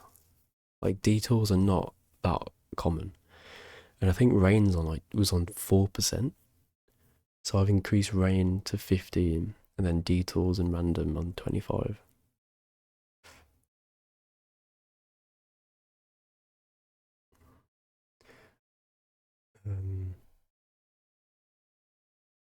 I don't have realistic fuel consumption, I just have that normal. I also realised, you know when you do World of Trucks jobs that you have an automatic speed limiter on? I was wondering why, because I upgraded my engine, and I was wondering why I couldn't go over 65. And it's because when you do World of Truck event jobs, you're capped at 65. It doesn't let you go faster than that. And then when I do a normal job, I'm going like 80 miles an hour.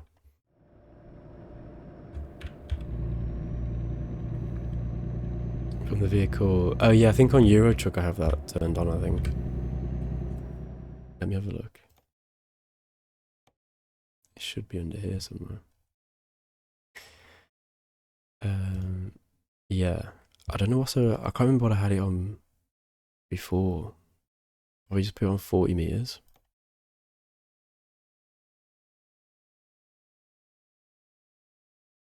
I think I had lane assistant on before as well.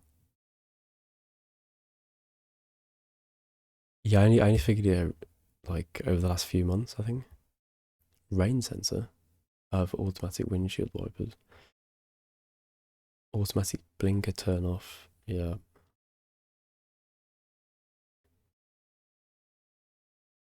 Emergency brake. Activates emergency braking if the system senses an immediate collision. I don't know if I would trust that, to be honest.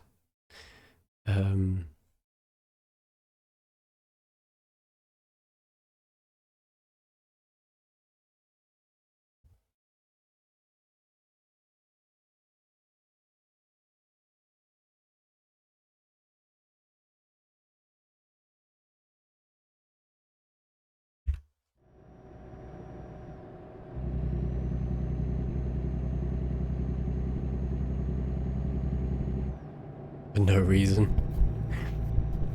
It's just stopping you randomly.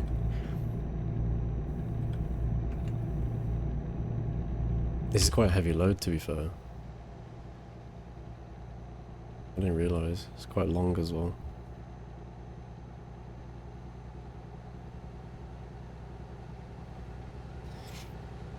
Going from high to ultra is actually like a massive difference. High graphics looks good, but you can tell how much different it is. Let me just turn that down a sec.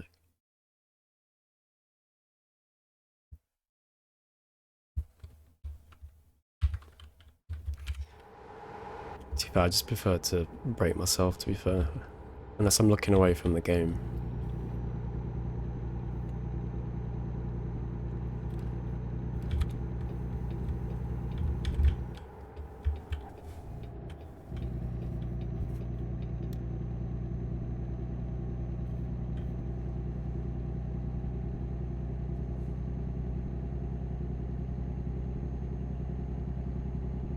Second trailer in the Nordic. What I've seen the long ones.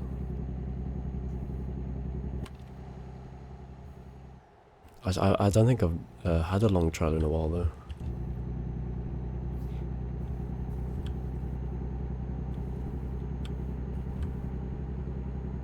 When I was doing quick jobs, I got a lot of those like was it like 3 tandems? In the Nordic countries you can drive with. Oh, I see what you mean. Oh, that's probably even longer, isn't it?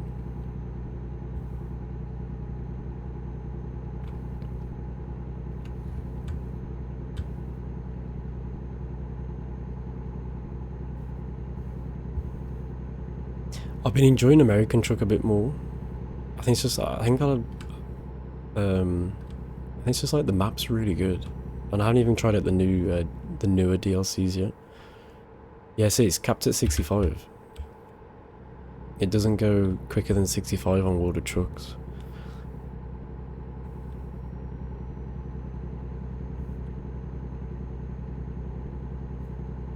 You just hear there's no there's no acceleration when you try to go over it. I suppose its own. Is it just to maintain that all players don't speed while doing those jobs?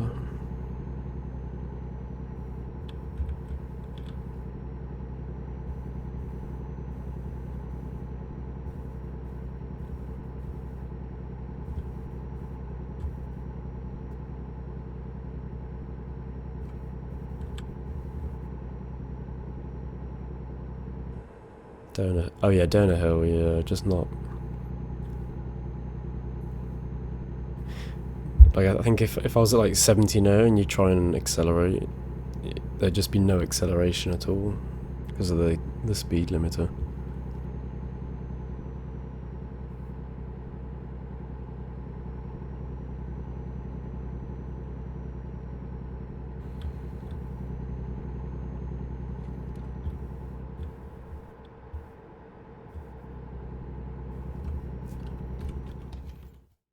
You put the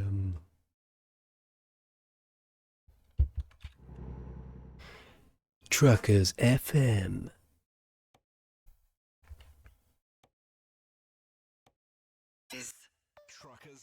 Truckers FM. Oh, sometimes the music on there is absolute rubbish sometimes.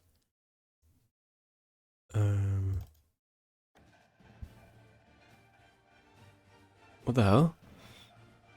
Why is Pirates of the Caribbean playing? More detailed, yeah, and also through the wing mirrors as well. Well, I guess we listen to Pirates of the Caribbean.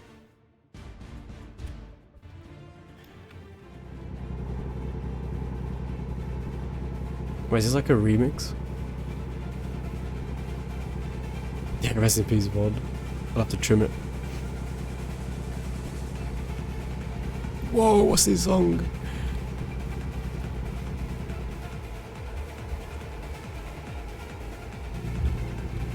Did not expect that.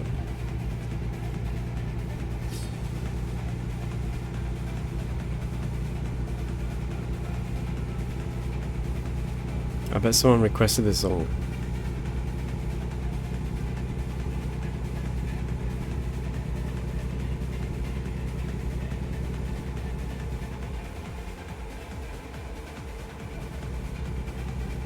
Yeah, I can't believe what I'm hearing.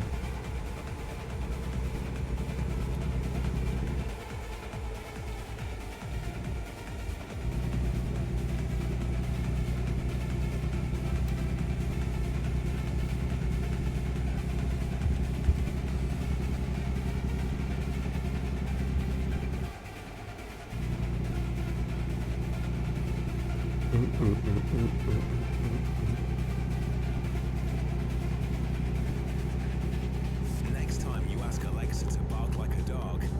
Ask her to play Simulator Radio. Simulator Radio. Oh, banger! Whoa! That was not Hans Zimmer. Well, not the original version.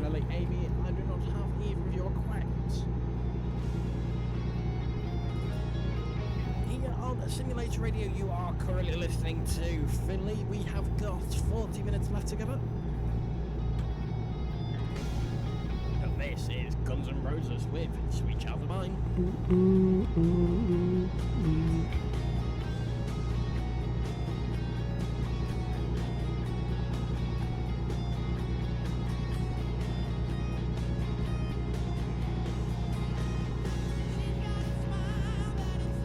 I think it's because they don't know.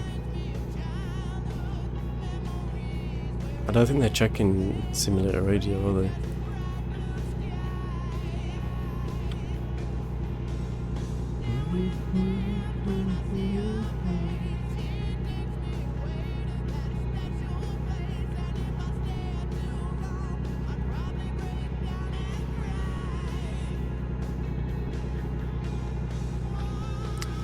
Yeah, that's what I'm like 90% sure they just don't know.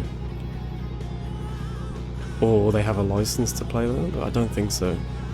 Was that was a really, really, really bad remix. That was so bad. I don't think Hans Zimmer would be happy with that.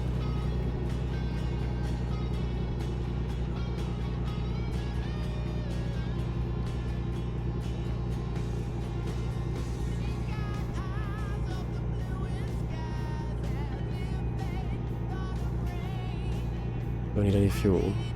No, I might. It's fine. I'll go to wait the next one.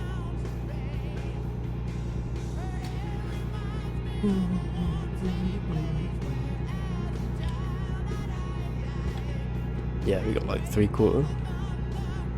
Yeah, we got 642 miles of fuel.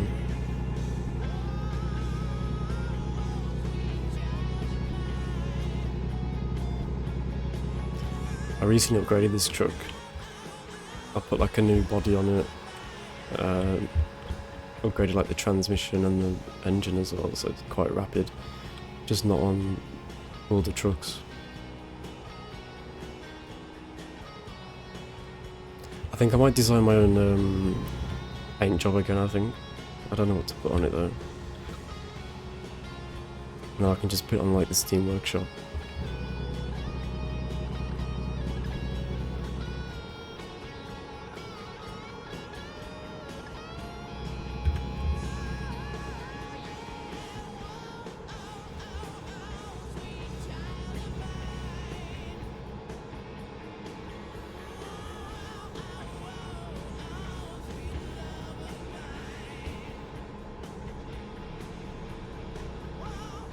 The graphics in there, yeah, the graphics in the wing mirrors are way better as well.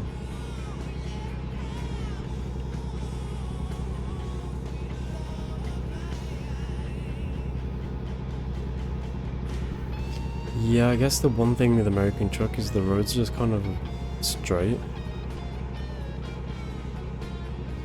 Like very straight highways with a few bends, I guess.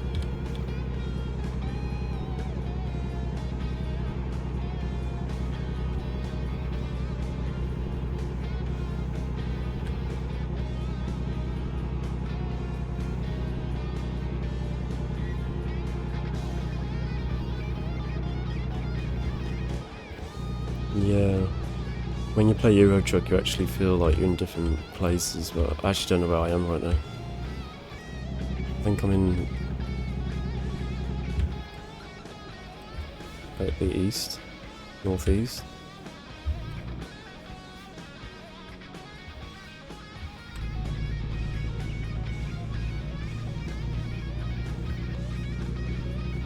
I'm getting some frame rate drops, but I think it's the I presume it's the traffic mod.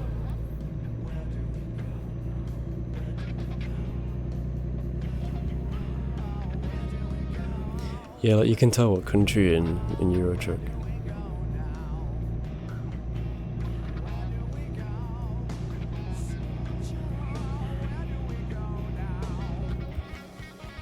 I might put that.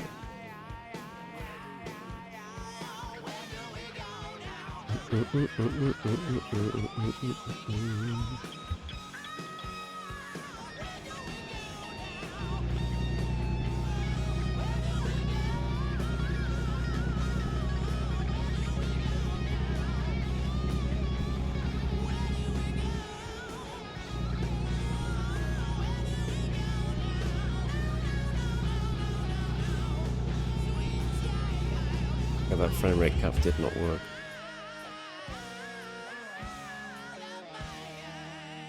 Oh, it's because I didn't apply it, that's why. Silly Billy.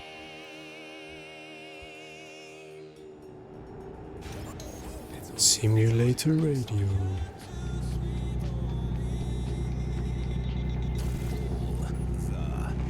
Simulator Radio.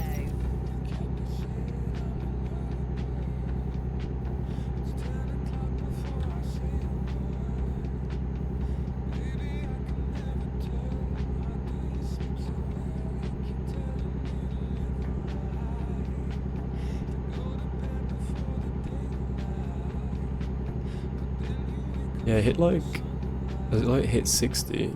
So I've capped it at 60 now and it's not having any issues.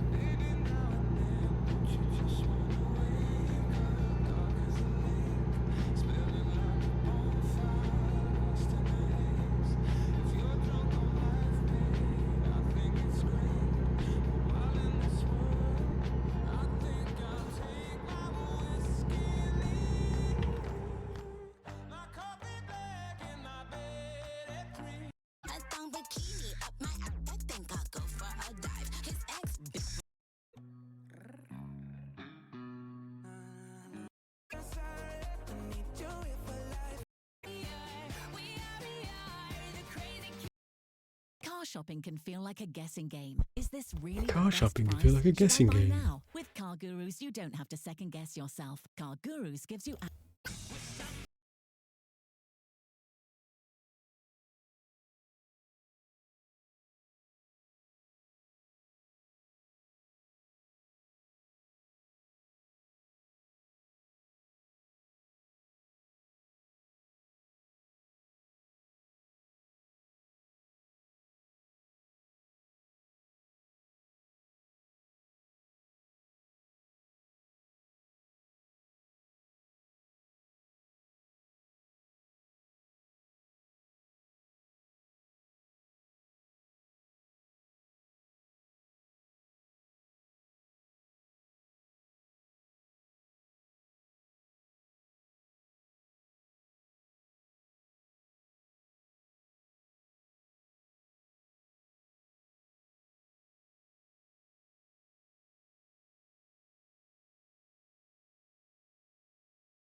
Oh, the event. Yeah, I've done all of them except I'll show you. Yeah, I just go back to Brackenreach 2 more times and from it 2 more times. And the Witch House.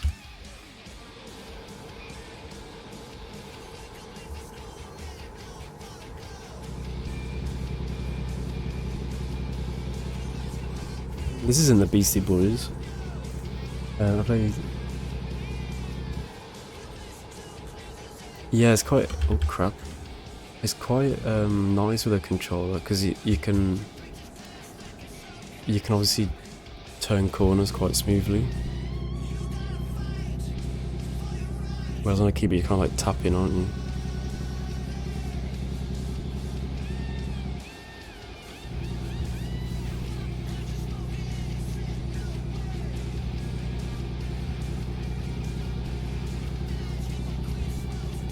I was thinking of buying one of those 8-bit do controllers. I don't know if you've seen them. Because I don't want to buy... I mean, obviously Xbox controllers, I guess, work, but I don't want one. And the 8-bit do controllers, they look quite good. And they're like £30 as well. Me continuing to try and get out of the Microsoft ecosystem, except from Halo. Like, Microsoft will always have me.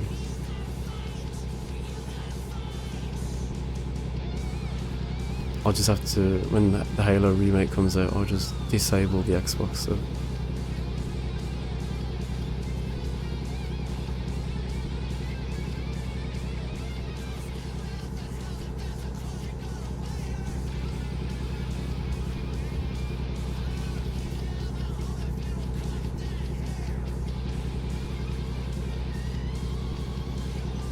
Yeah, that makes sense.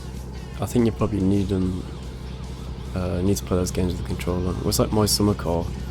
I think if you really wanted to get better at racing, you had to play that with a controller when you're driving. I think I'd then just switch back to keyboard and mouse when I was walking around. Imagine building the car with a controller.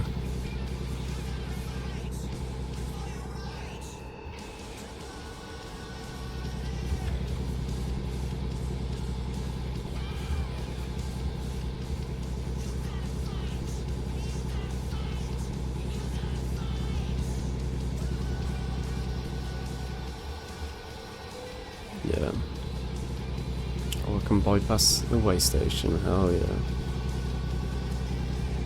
This is such a bad cover of the song.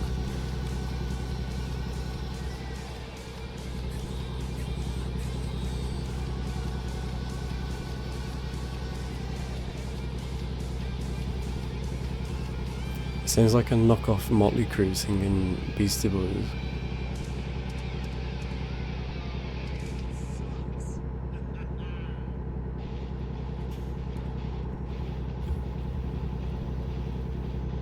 They were too good, really.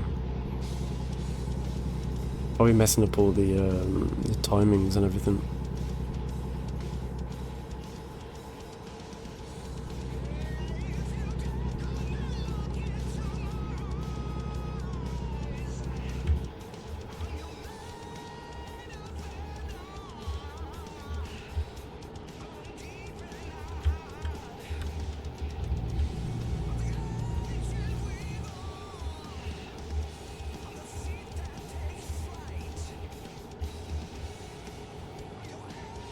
I've never really played Trackmania. I think I played the previous one a little bit.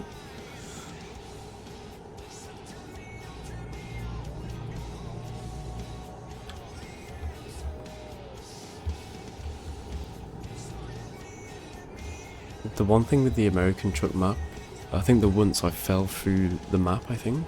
It seemed like a bit buggier. Like my wheels, so the truck's wheels like flew out the map and then back in the map.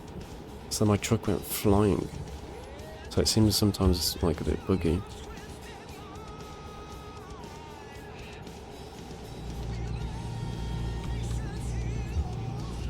Oh yeah, it always annoys me when I have to sleep during the day.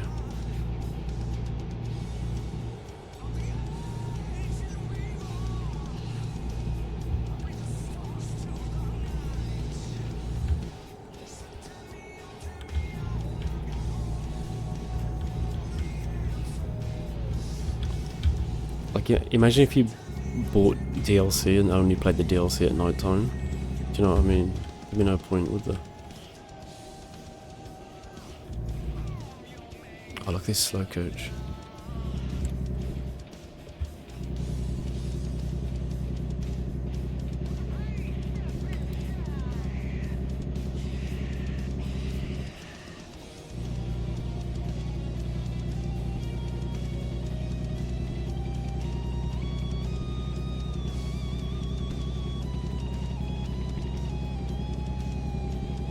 Yeah, I got no idea. I'm in the desert, that's all I know.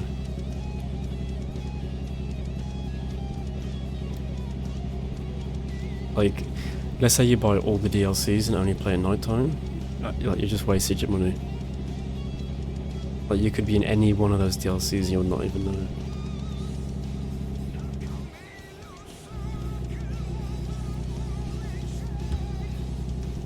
I remember it annoyed me in Euro Truck because in the UK all motorways are lit up and they'll have lights all the way down the motorway, but in the game all the motorways are dark.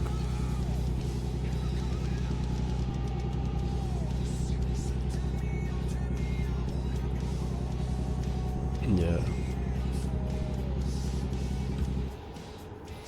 It's a noticeable difference though. Actually, you know what the difference is in the mirror? On high, the wheels don't move. So if you look at a car's wheels, they look like they're stationary. Oh crap, I should have gone to sleep in the game. But on ultra settings, you can actually see the wheels move in the mirror. Just a small detail.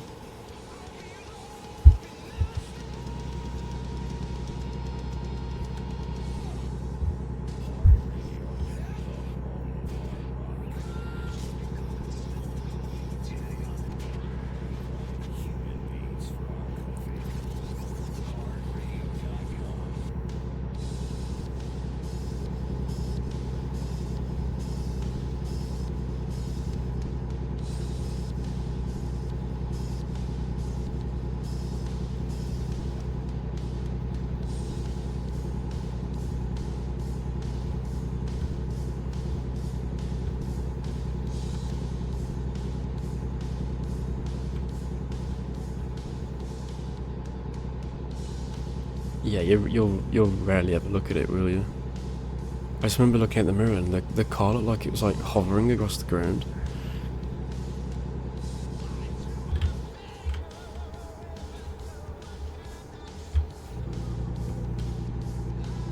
We're in Vegas, baby.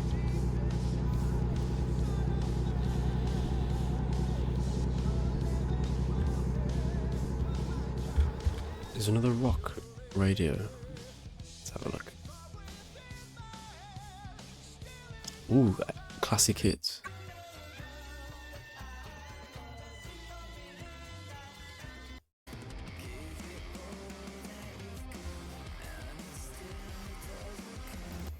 News FM. This programming sponsored by Houston Habitat for Humanity, where volunteering can create a home for a Houston family. Together we build joy. OC Remix Radio. Wait, what's that? Or like your own music or something? Which sounds like this'll work if you're damn lucky. Is that about the size of it? You're going to love this. Inside the memo, there's actually a clinical description of hitting a bullet with a bullet. But here's what I'm going to read this. Hitting a bullet with a bullet in terms of closing speeds is significantly less than hitting a Streaming video game. The highest velocity. Oh, I think, yeah, you told me about this years ago. Yeah, you told me about that in like 2021, I think. Giving closing velocity of 2 bullets around 2.7. I think, actually no, I think I set it up as well. That was ages ago. Okay, they're talking about bullets hitting each other. 80s Planet. Oh yeah, baby.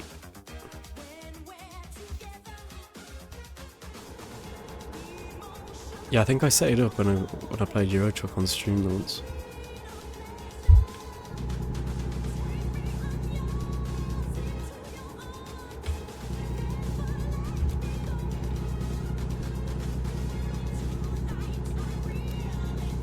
Yeah, I'll have a look after.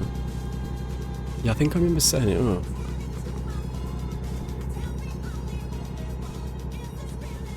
I think it's like 2021 though.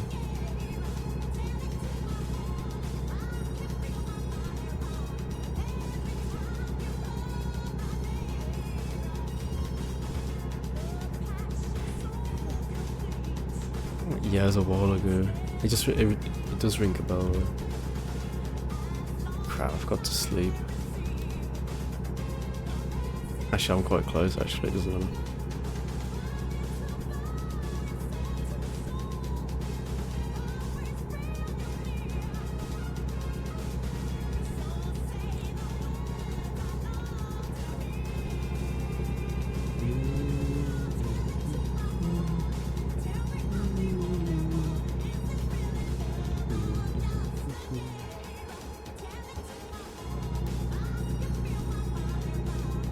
Yeah, actually it'll tell us. Next rest stop in 1 hour.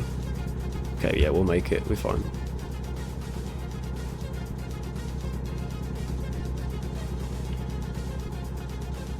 Crap, my truck's got 11... Oh yeah, crashed into a lamppost. I forgot about that.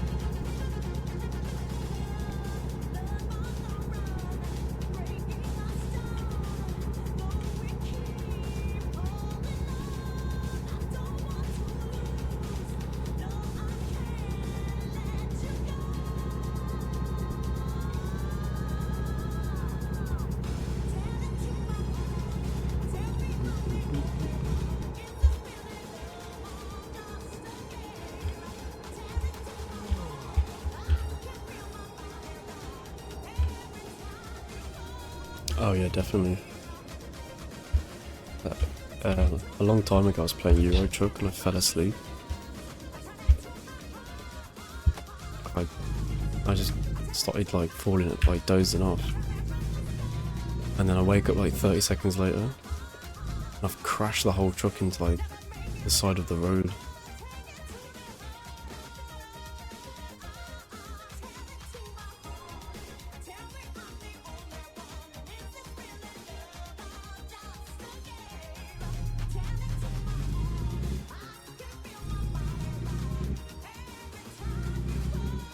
Yeah. So I can't imagine in real life. Actually, have you ever seen the Mr. Bean Goes on Holiday? There's a scene in that film where he uses toothpicks to keep his eyes open.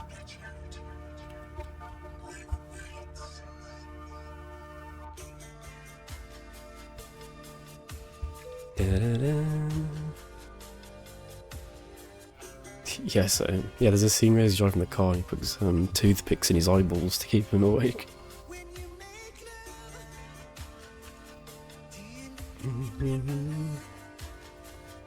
I forgot who sings this. I think it's Def Leppard. Wait, no, it's not Def Leppard. No, it is. Oh, I can't remember. It's also in the same album as Hysteria. Actually, the album's called Hysteria. Oh wait, is this song Hysteria?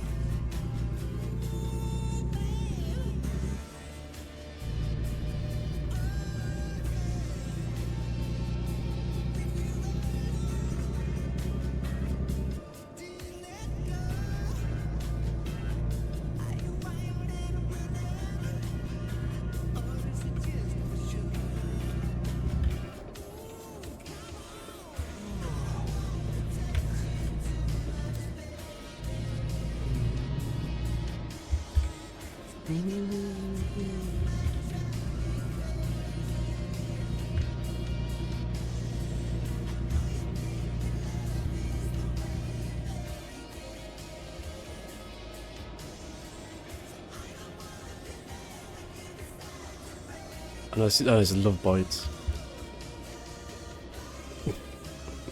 But it's on the album Hysteria. That's what it's called anyway.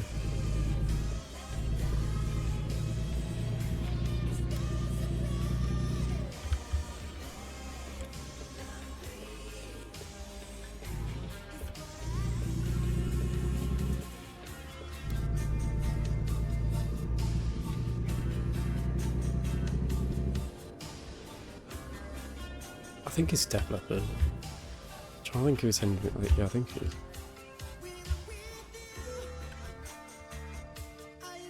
Ooh, I don't know if I'm parking out there. That's tough. Should we try it? I'm trying to think how I'm going to do that. Come in here. And then, yeah, let's try it.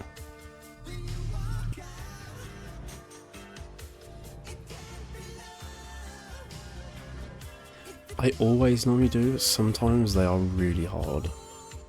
And I just want to get it done quite quick. Oh, that's, oh, look where that is.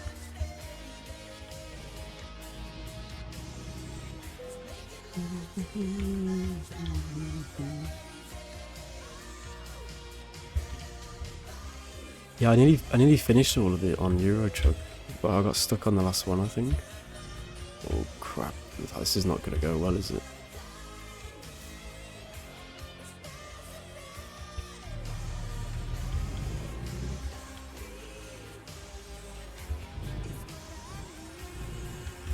It does get quite hard, like there's like tests at the end of each one. And in one of them you have to like not hit anything, and it's like really, and park in really tricky situations, so it is quite hard.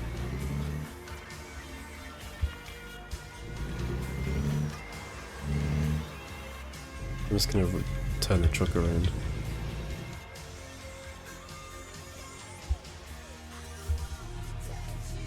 Oh, what am I doing? This is the worst. Yeah, I'm gonna have to go this way around, I think. This is absolutely diabolical. Okay, I've got an idea.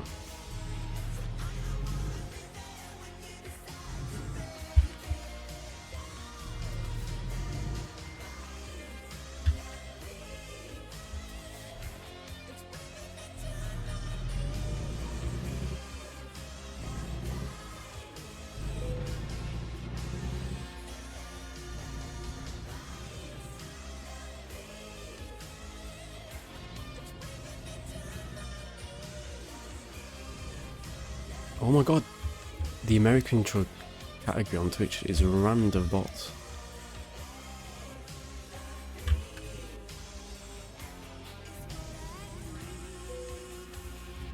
Joe Merck on Discord. That's actually crazy, this category is rammed with them.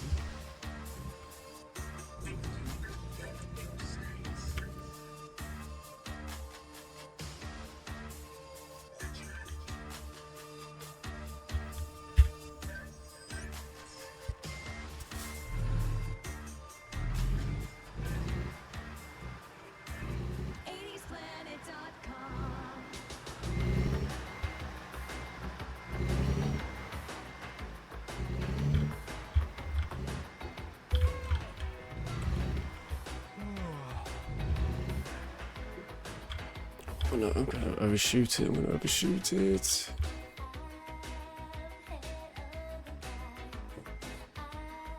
So close.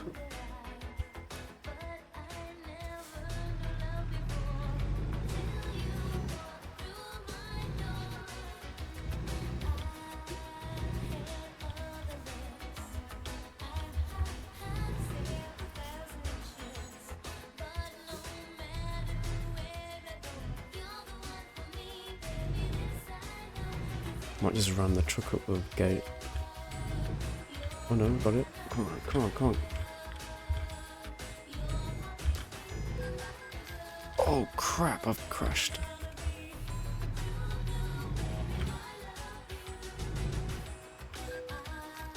Oh my god, I'm getting fined left, right and centre.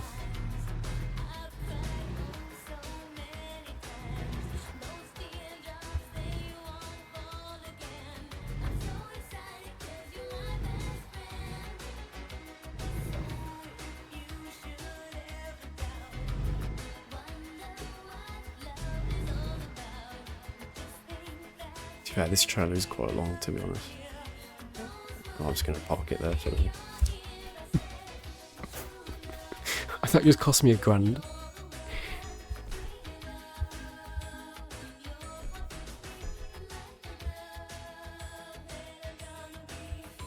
Well, I might do one more job, I think. It's asleep. Let me find somewhere I can rest.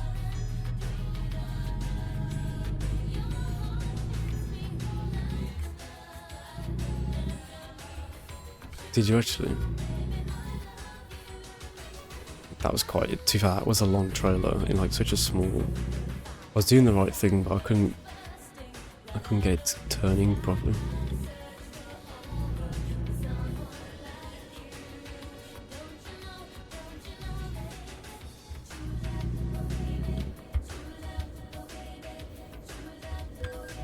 Oh my god, there's not even any police here.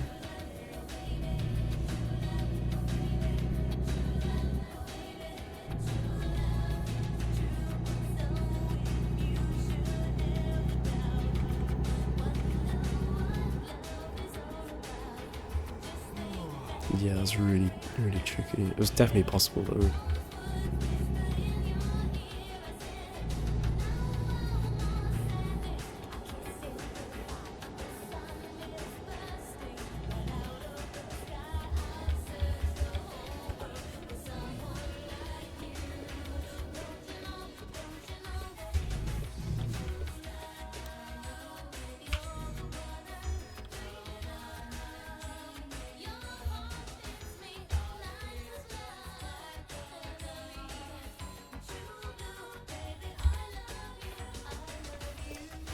See, the bots are based on... Oh my god, stop finding me. The bots are based on, like, they live in categories. I think depending on how many viewers are in each category. Like, when we play VLR, we're not getting any bots in that.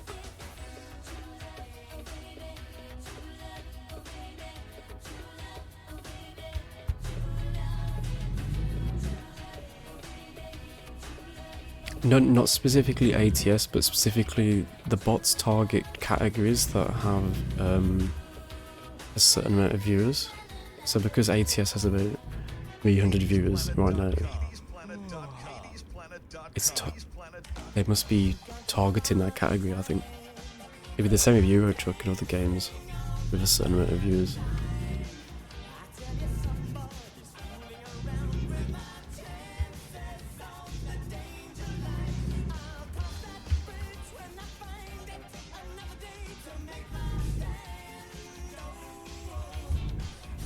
That's so slow.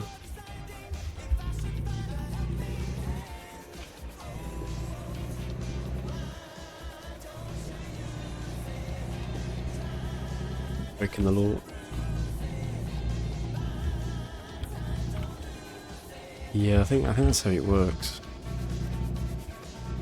I guess it makes sense. Because why would you put bots in a dead category, I guess?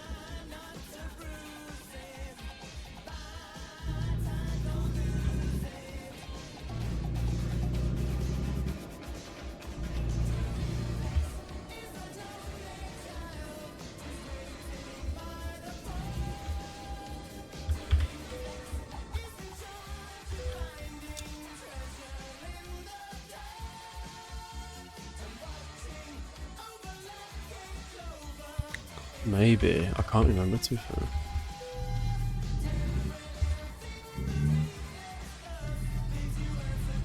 Getting lots today, though. Well, I'll say lots, we got 2, but it's still quite a lot.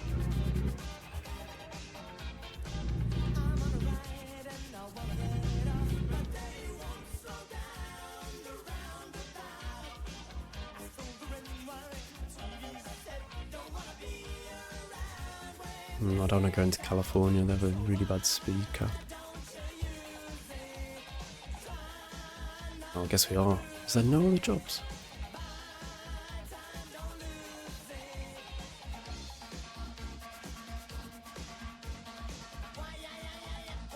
What's external contract saying?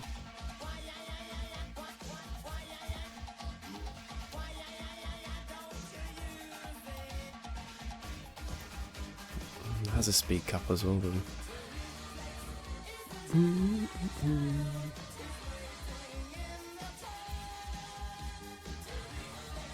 Oh, I might just go back into California, I guess.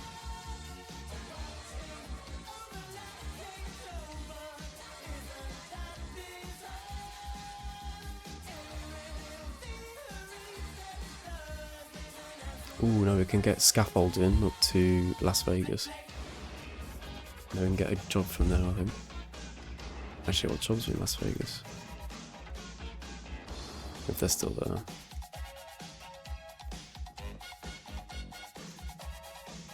Oh yeah, true actually. Yeah, let's do that.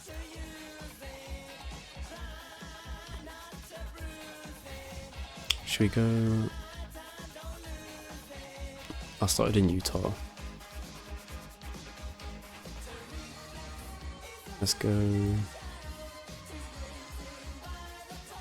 Nevada.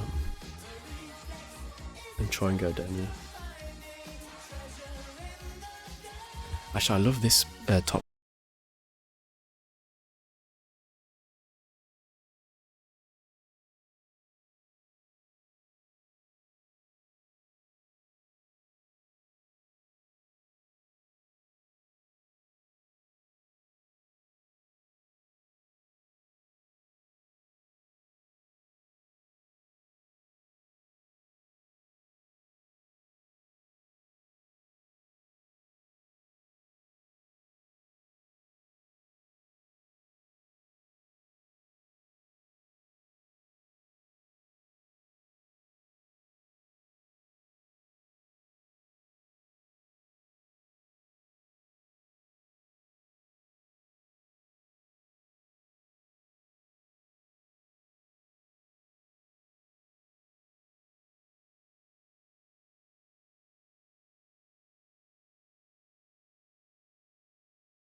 Classic. Oh yeah, they need to do, was it Route 66? Wait, no. Wait, is it? No, Route 66? Yeah. They need to do that.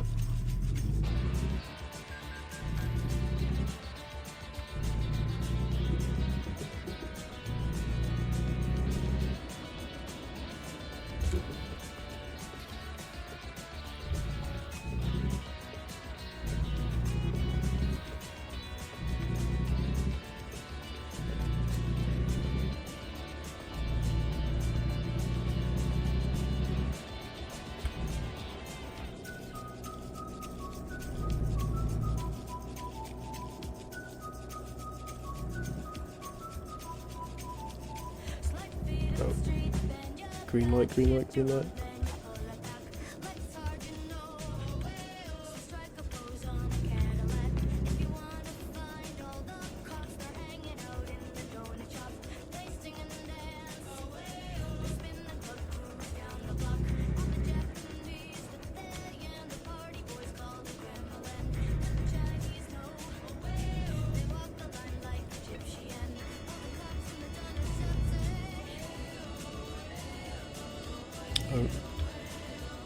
Is there, maybe on, I know, isn't there a road that goes from west to east? And it's like straight. Or is this like in a film?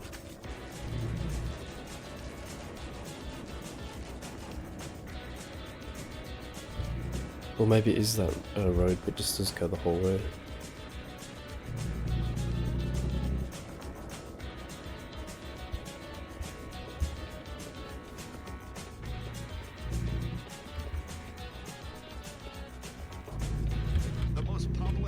Yeah, see, I didn't get fined for turning the red light then, because you're allowed to do that in America.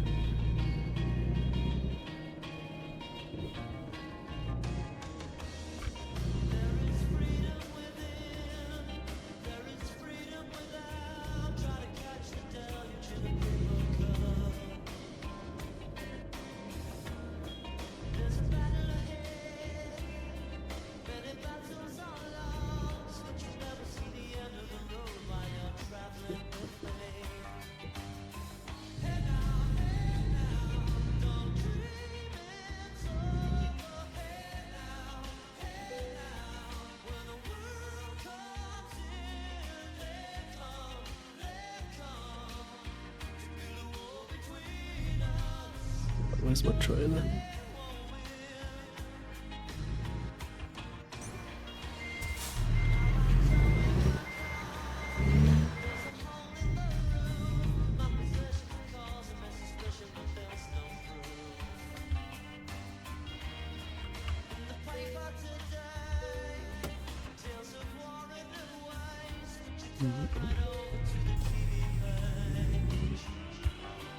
Oh, this is a big one.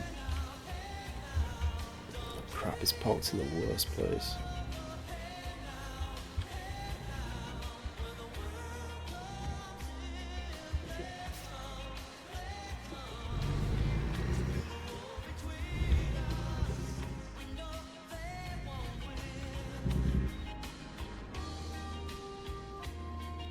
Maybe. I know there's like some road that goes quite far the whole way.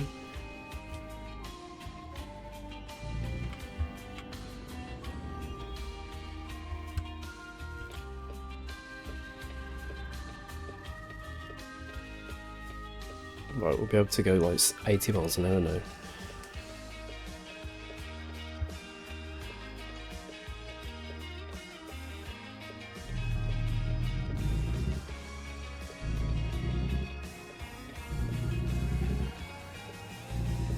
Actually, this trailer might be quite heavy actually, so I don't know. We'll see.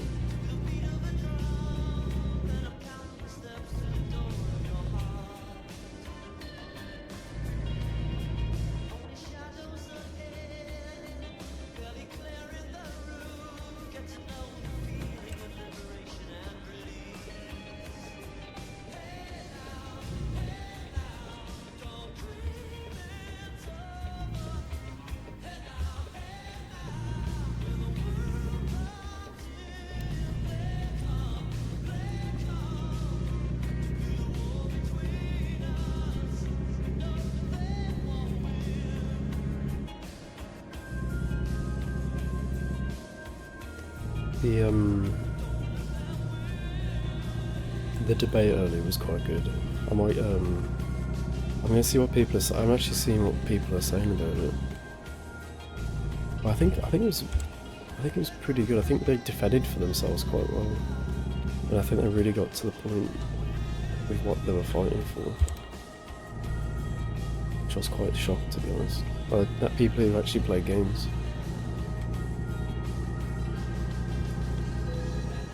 Switching to Vodafone full fibre broadband is now as easy as pie. Oh, freshly baked. It's a San walk in the Francisco, park. New York. Hello, little fella. It's like taking candy from a baby. Come on, as if I'd do that. With one-touch switch, Well, I it's hope they easy. do We put sort like long everything out for you. roads Even in. contact your current provider. Plus, we'll help towards leaving fees. Switch today to full fibre broadband with Vodafone. Up to £200 credit to cover leaving fees. More information and terms at vodafone.co.uk/broadband.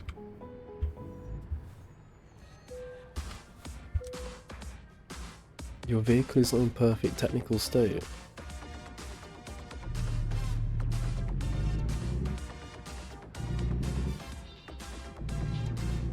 Is it too heavy?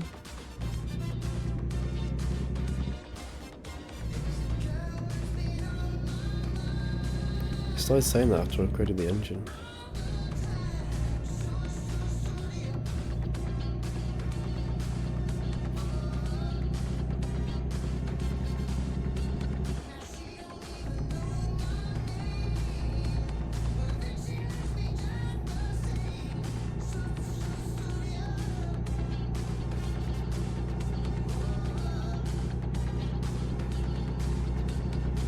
Damage. Oh yeah, we do have some like permanent wear. So it might be because of that.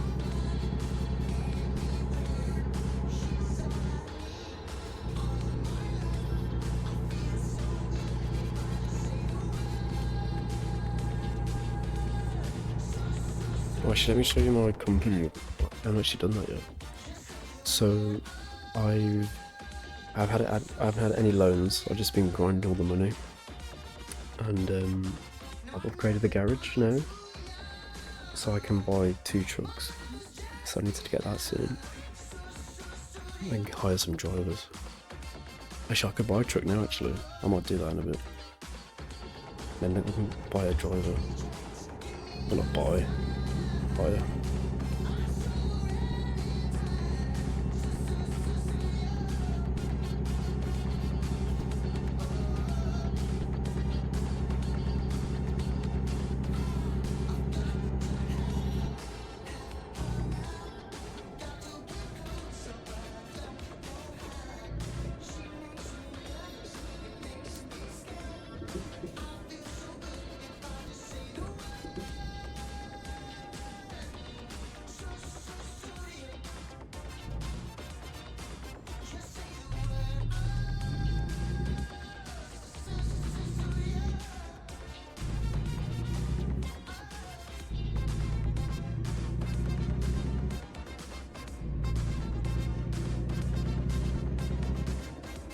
We're going back into the desert. In fact, this whole state's a desert, I think.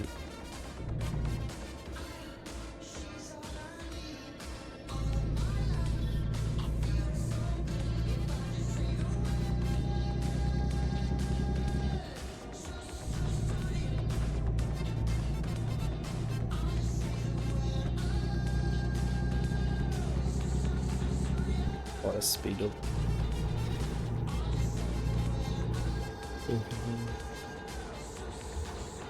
History of it on the road. Oh really? That's really cool. 7.5 minutes.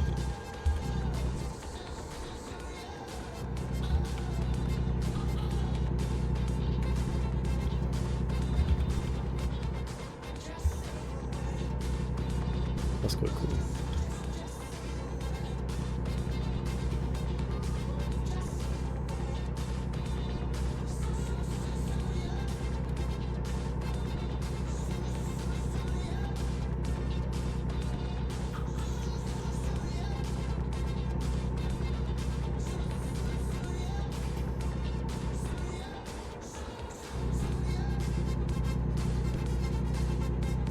Yeah, check it out. I need to check that the radio out as well.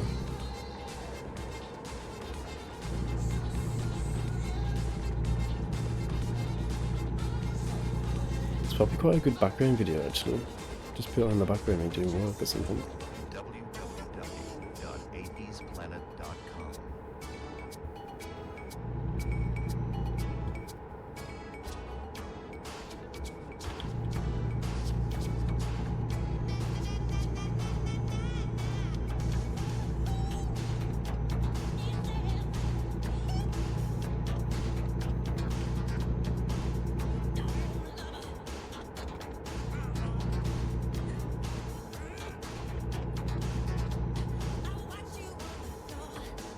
Yeah. It's kind of perfect for it.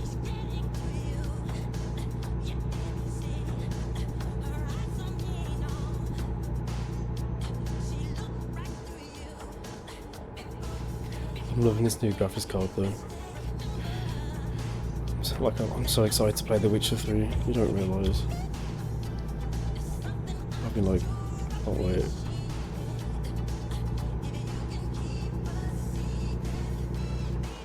We just need to beat the memory games and the third game, and I think we'll play it.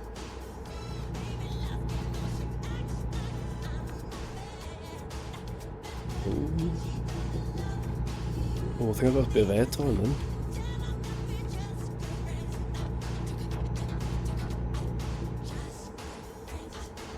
Why is my truck not accelerating? There we go. Oh, it's because of the cruise control. It's automatically adjusted.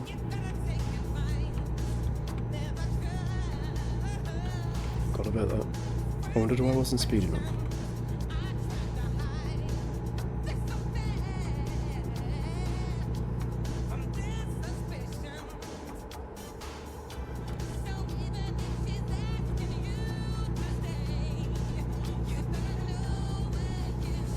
Was you playing it? Was you playing it when I was playing The Witcher 2? Oh no, you played The Witcher 2 and I did, didn't you? I can't remember.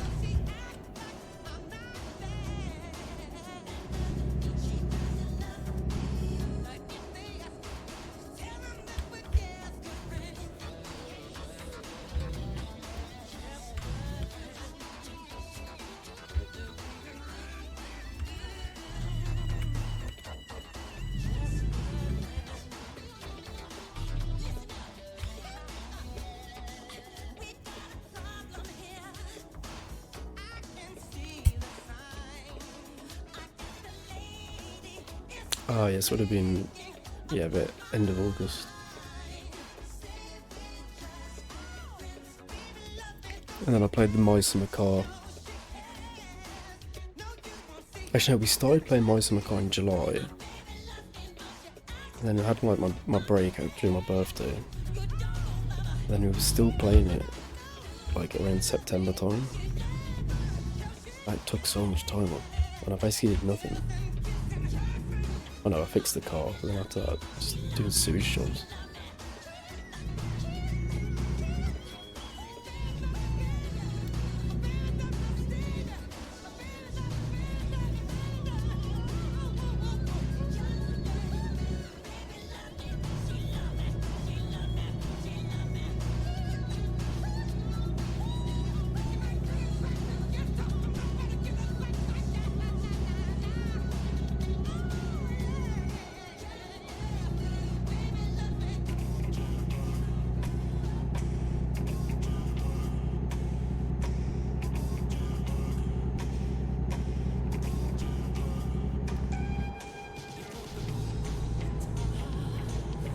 Yeah, we'd still be playing it now as well. It takes up so much time. I think I was at the part of the game where I had to probably grind like 200 hours to win the rally race. I did like the game, but it was just too much of a time kill.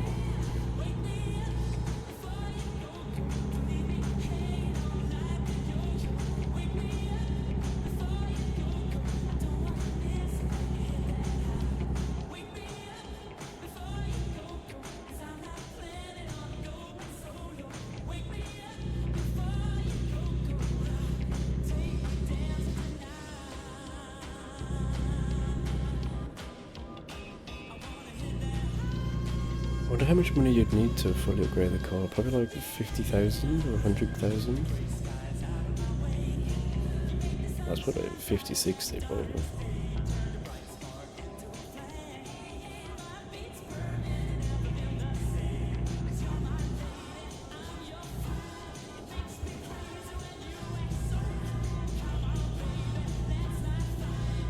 I think that's the only problem with that game, is that it's the money grind. The rest of I think the rest of the game's incredible. Like the car, I learned so much.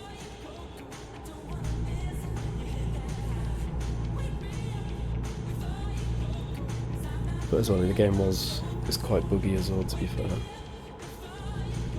But obviously, yeah, to be fair, I think the dev team was quite small, but probably should have still been in early access.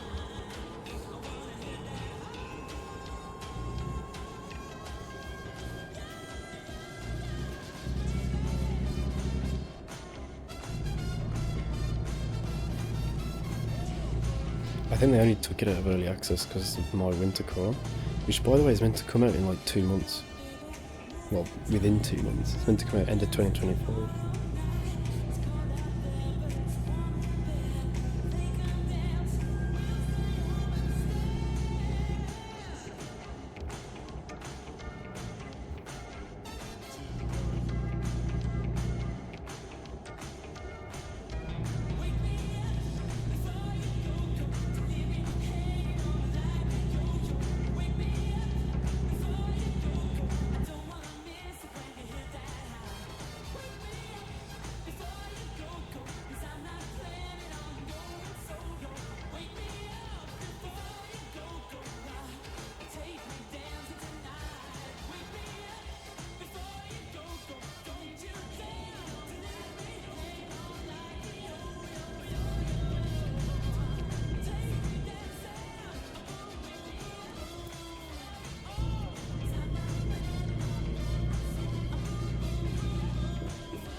They're aircraft engines, that's cool.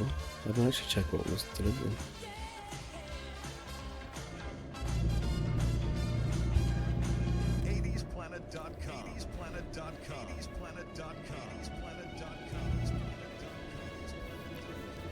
@80splanet.com.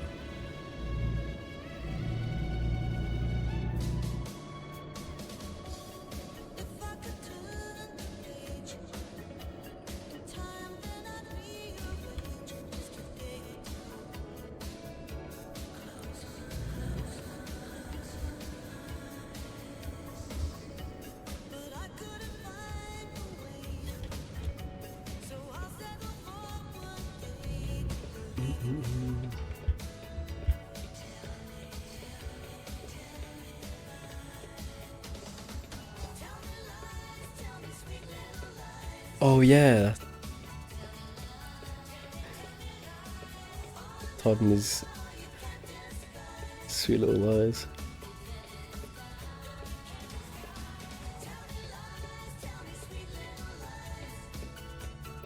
I actually watched the Call of Duty and Halo video again recently. They're such good videos.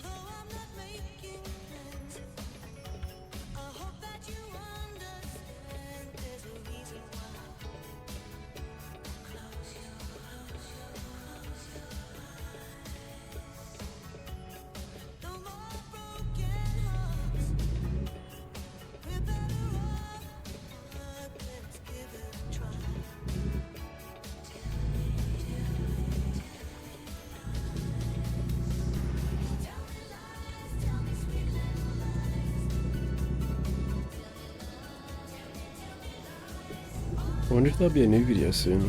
I don't know what they'd make it about though. So the Game Awards is coming up. Dude.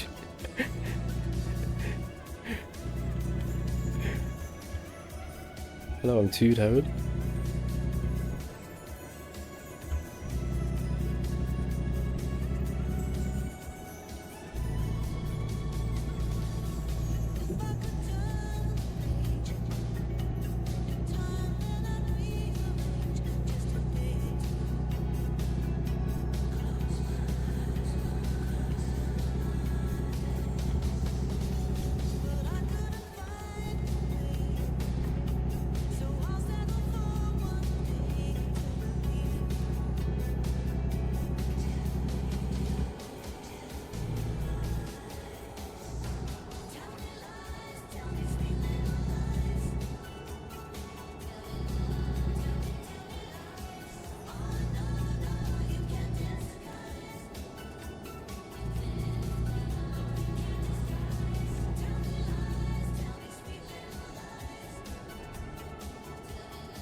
Yeah, I'm not expecting much, to be honest. I remember I played Starfield when it came out for like maybe a couple hours. It was so boring and so confusing.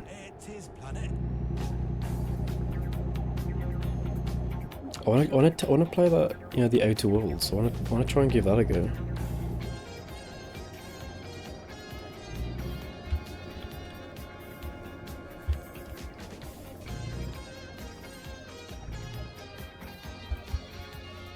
Yeah, it's through Game Pass. It's when I had my Series X still.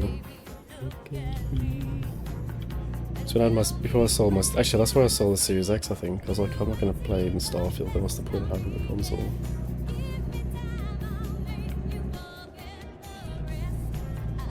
And I've upgraded my PC. I think we need to do a Halo Infinite run. Obviously not anytime soon, but it's on that list. But I haven't actually played it on stream.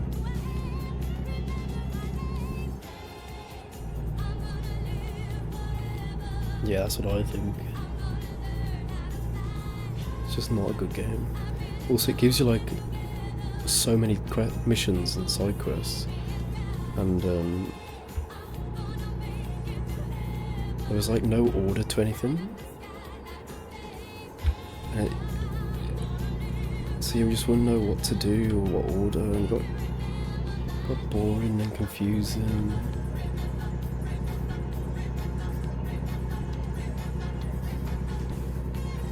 Like, just playing No Man's Sky.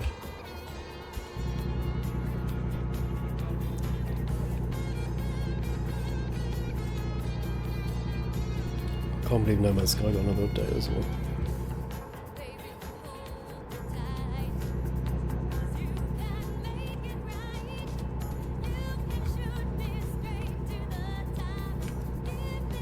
Like, No Man's Sky is actually such a good game. And it has like thousands of players still playing it as well. Yeah, it's crazy. Fair enough to Hello Games to bring in that back. And they've got their new game coming out as well, set on a planet, which I'm quite excited for.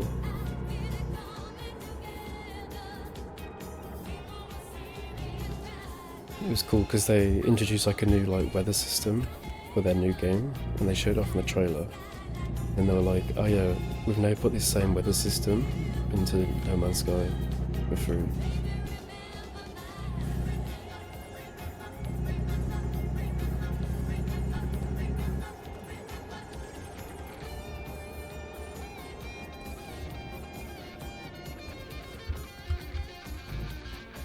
Yeah, that's it. Yeah, there's features that like graphical improvements that they put into No Man's Sky from the new game.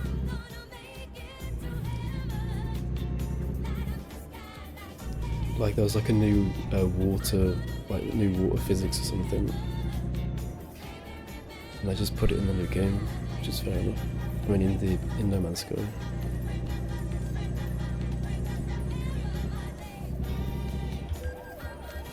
Speeding offence? Oh, the coppers have had me.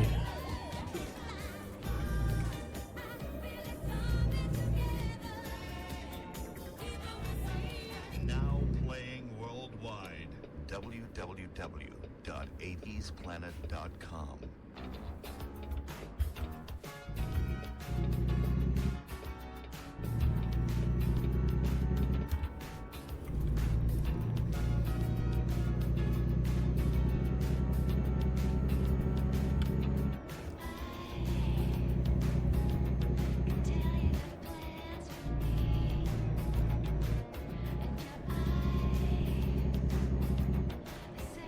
Did you see that they re-released Plants vs Zombies and actually made it worse? I saw a tweet from the old like audio designer from the original game, and she said that she was like, oh, Plants vs Zombies is one of the first games to have like dynamic audio based off the gameplay. So I think if he was losing, it would get faster or something. I can't remember now, or it get more intense. And they said that in the re-release of the games, they removed that feature.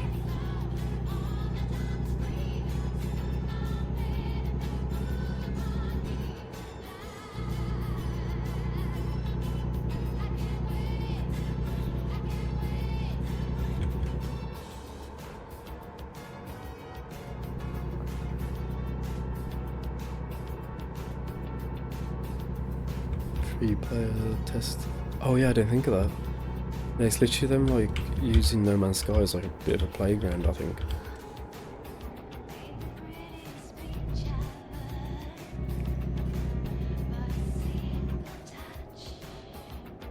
It's quite clever.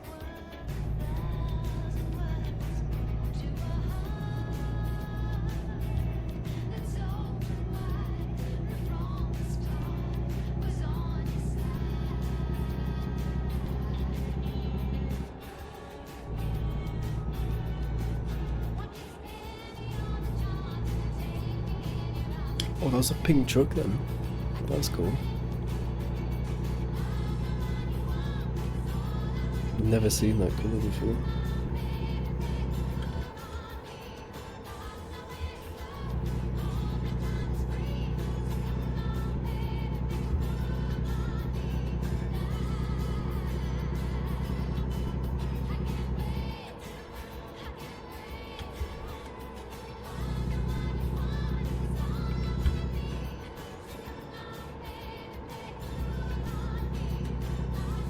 This is a nice road, it's nice and new.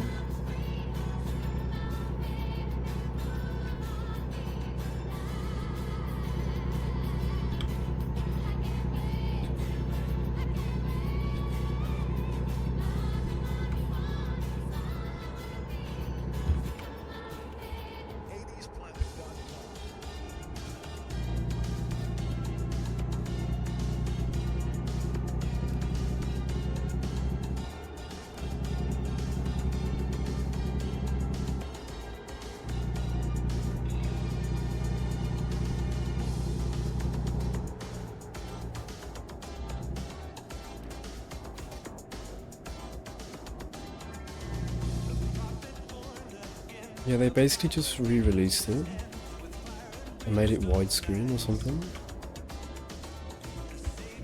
But yeah, one of the original sound designers said that all the features that they put in the original game, they just removed. But it had some sort of like dynamic music based off what was going on in the game. Oh crap, my head hurts.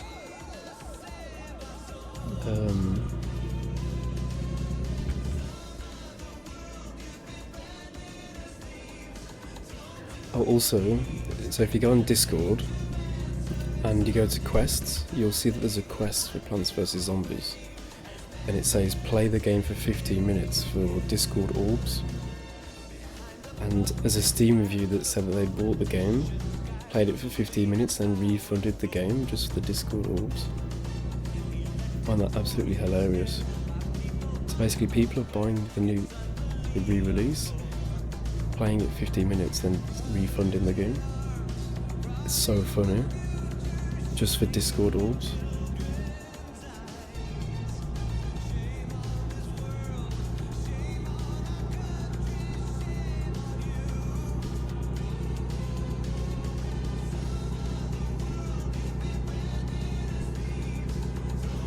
I don't know why they re-released the game.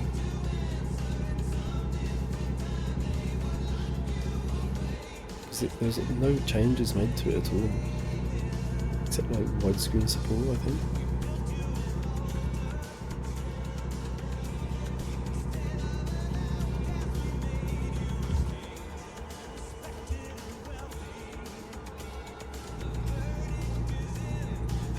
Yeah, there was so much. There's so many Discord Steam reviews that say like, "Oh, did this for the Discord quest that I've now refunded."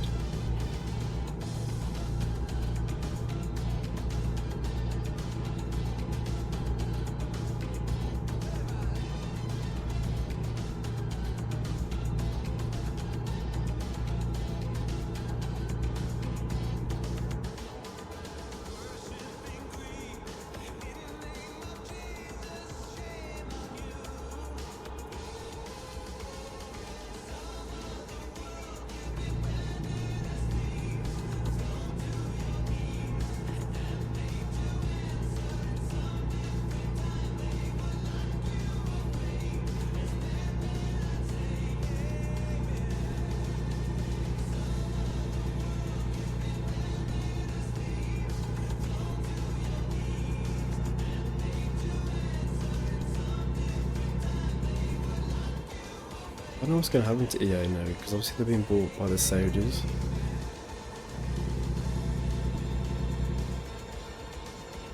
There's going to be like so much, I think they're partnered like with some AI thing as well. And that company's gone, honestly.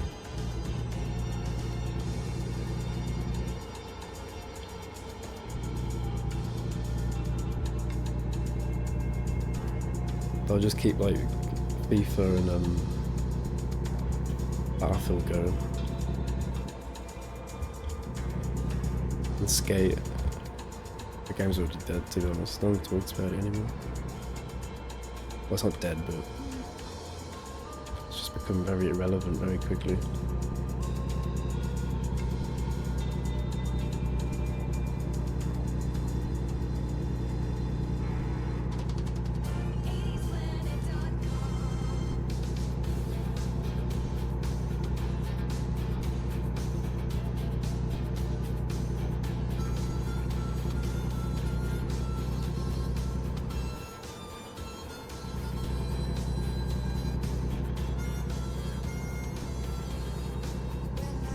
Yeah, I think they'll probably, my guess is they'll stick to the games and franchises that make money. It's like, you know, your EA, Sports, Football Club, or whatever.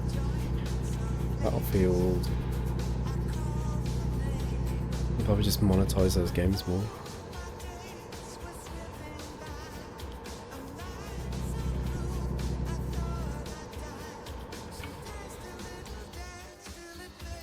Let's see what other...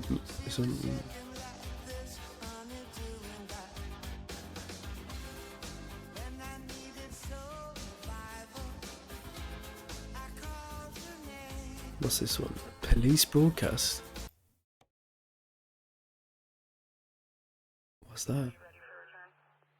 Is this the real police broadcast? I think it is.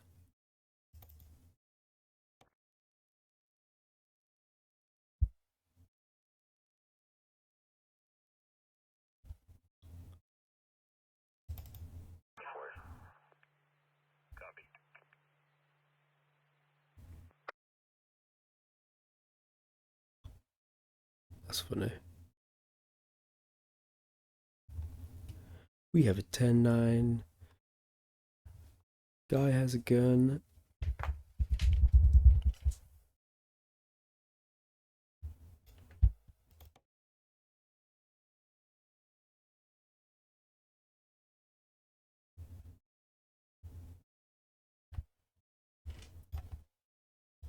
I saw you and I knew.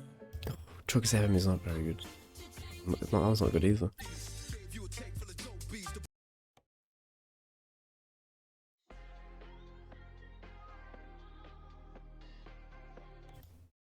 Arrangé, puis ce combat-là est très très suspicieux. Ce qu'on a appris par la suite. Les mots jouent chat. Car shopping can feel like a guessing game. Is this really the best price? Should I buy now?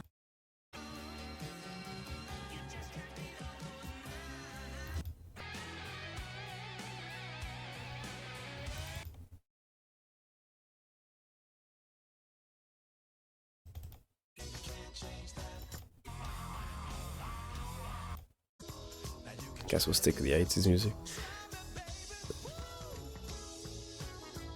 Quality so make decent single games again. No, I don't think so. I mean, maybe.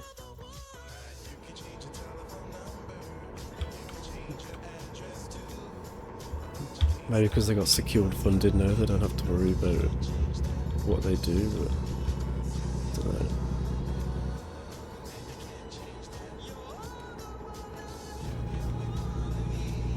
I could see them selling some of their IPs. I think the creator of Dead Space was looking at buying his IP back or something. I can't remember. I think he made like a tweet about it, I think.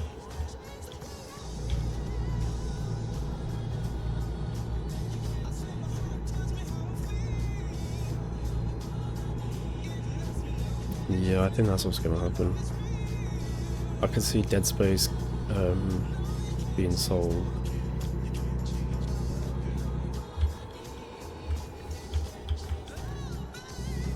Sell Peggle. Actually, I need to sell Peggle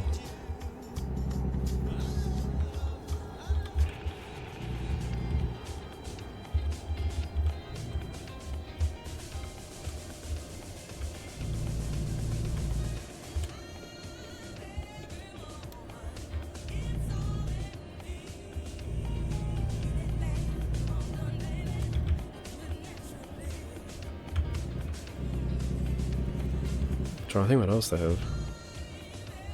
And there's Mass Effect, isn't there? But that's in Mass Effect 5's in development.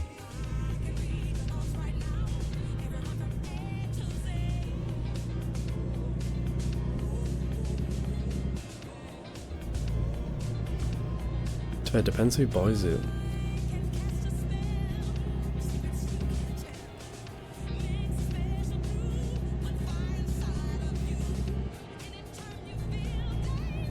Yeah, literally.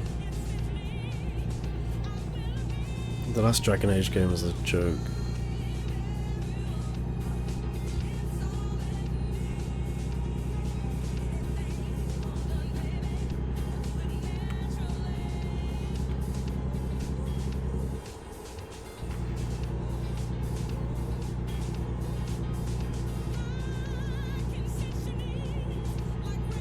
Am I on the wrong lane? Oh crap.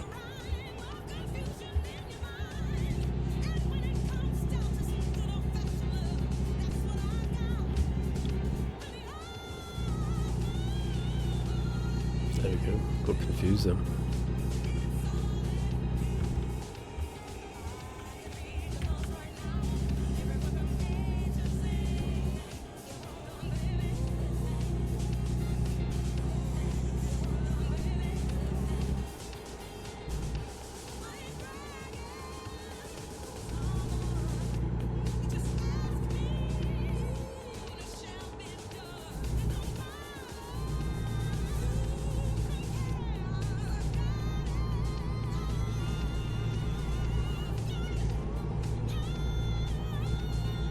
Yeah, like completely different things, I feel like.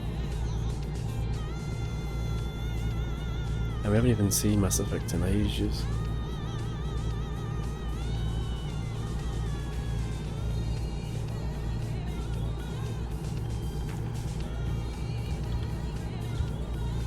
Hopefully it's not as bad as Andromeda.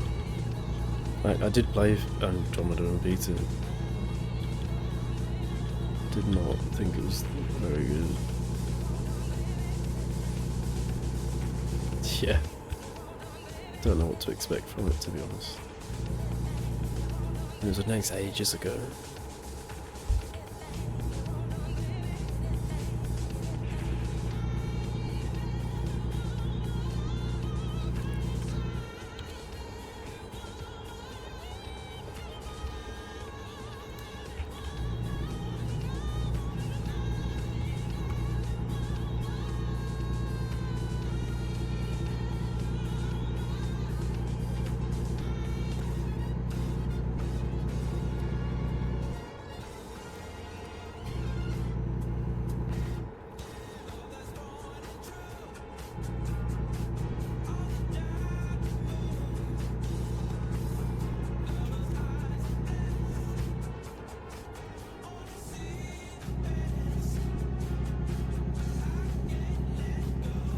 Need to sleep in games and hopefully there's a rest stop.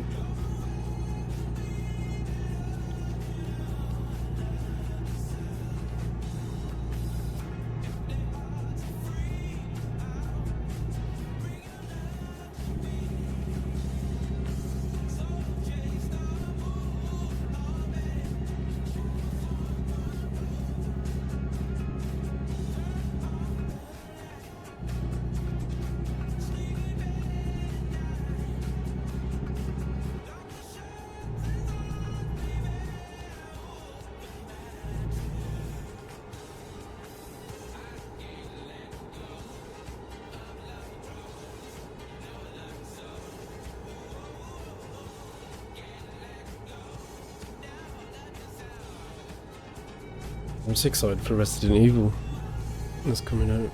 I'm so excited for that game.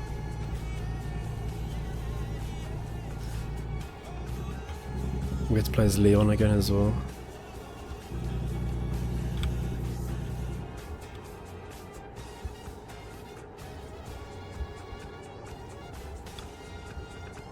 I saw that on the YouTube channel they released a 10-minute video explaining previously on Resident Evil. I might have to give it a watch and see what they cover in it. Because I think you can explain all of Resident Evil in 10 minutes.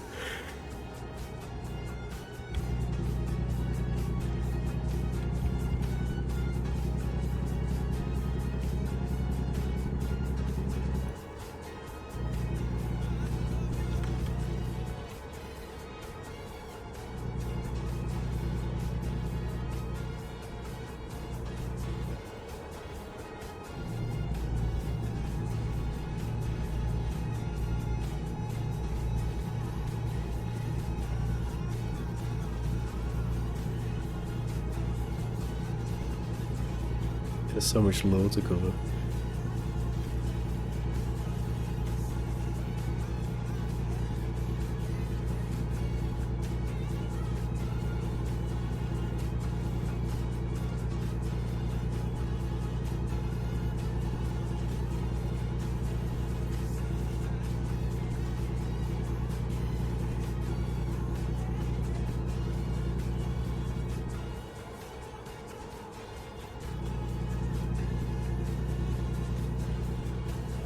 Yeah, it's quite hard. That's obviously why they released that video.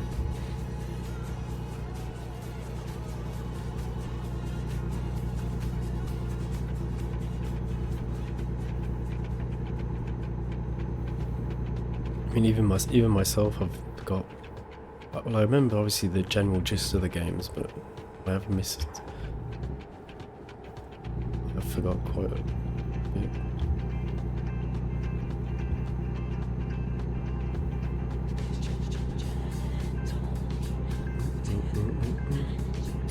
The adaptive cruise control is quite good actually.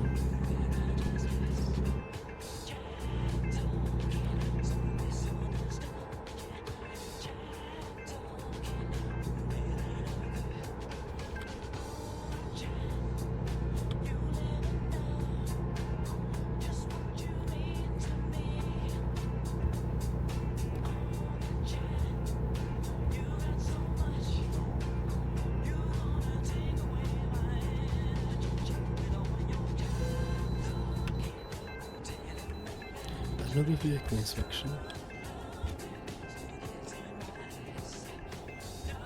I wish I could sleep. Another vehicle inspection, please.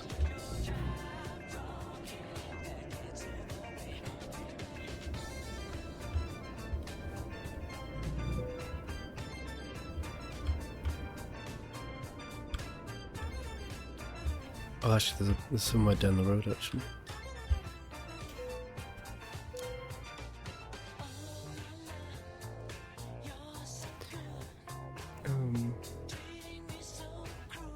Yeah, like it was adjusting it perfectly for me. And if I wanted to, I could adjust the distance as well. So we are quite far away from the cars, to be fair.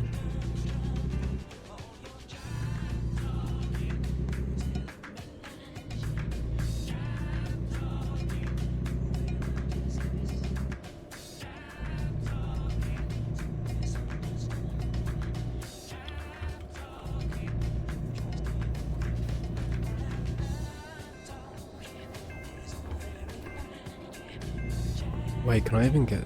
How do I...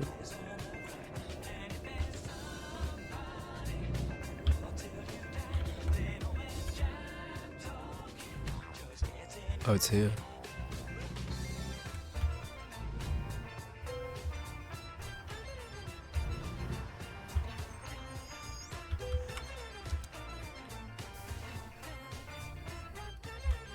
That's better.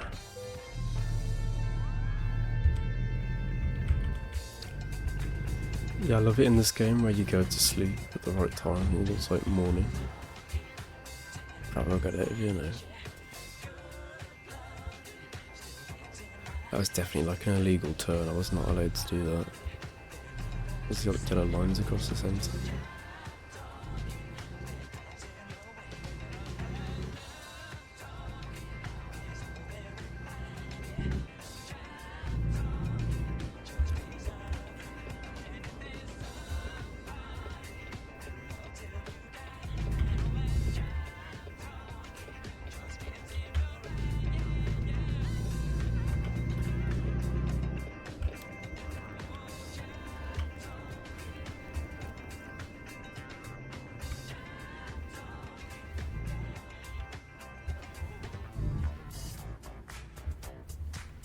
Yeah, it's like perfect timing.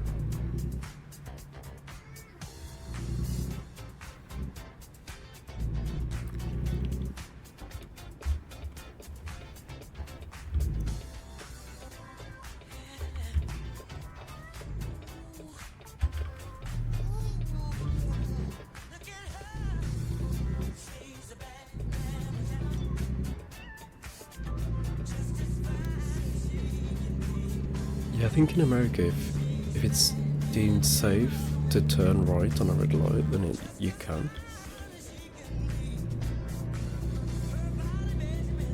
You can't do that in Europe anyway.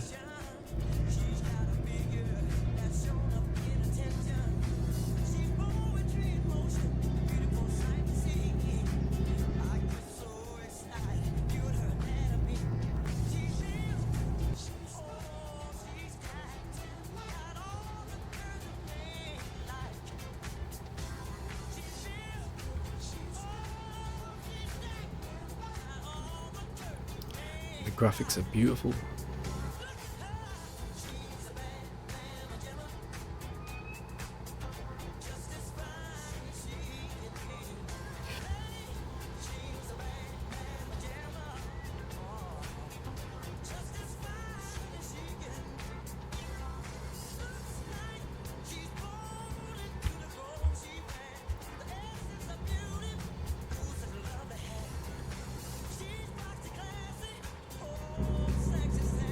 There we go, 75.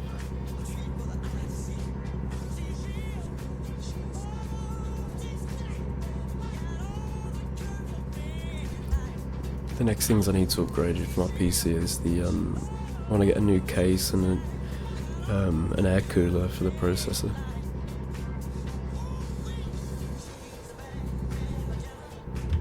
And that's the whole PC updated then.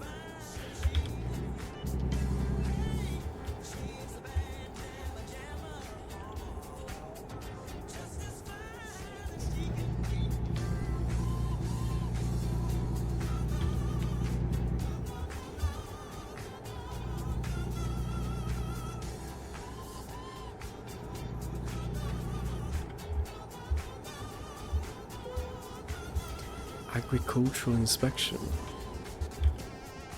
Oh yeah, I've always wondered what this is. What's an agricultural inspection?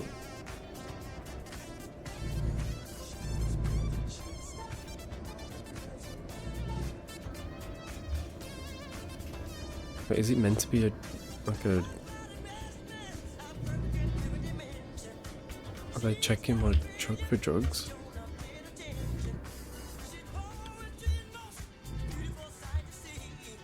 Needles, oh yeah. Oh no, Needles Agricultural Inspection Station.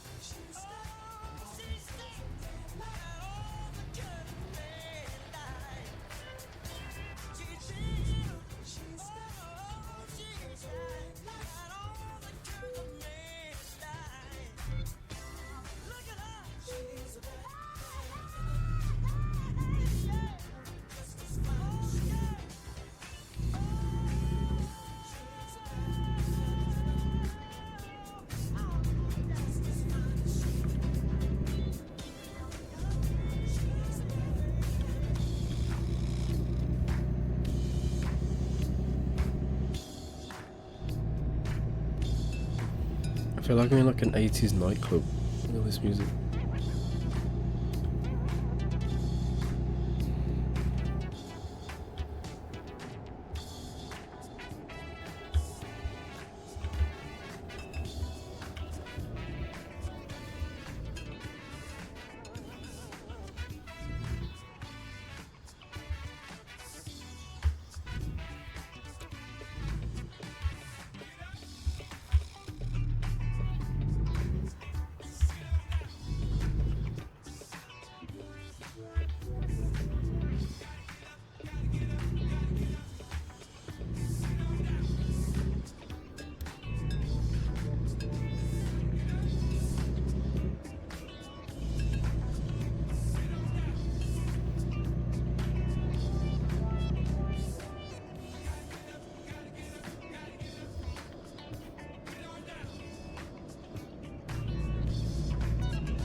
Yeah, we're only getting 30,000 with this shot.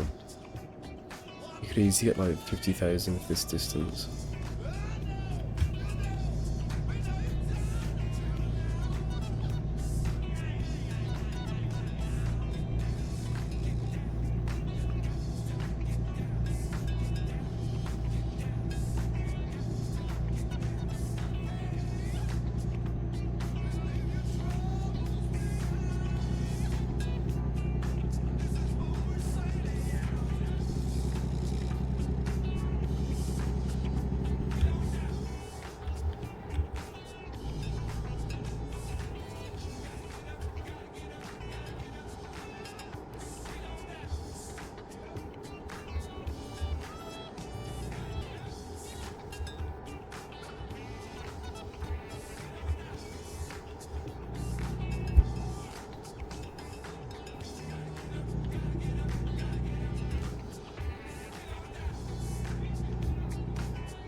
We haven't got much fuel left.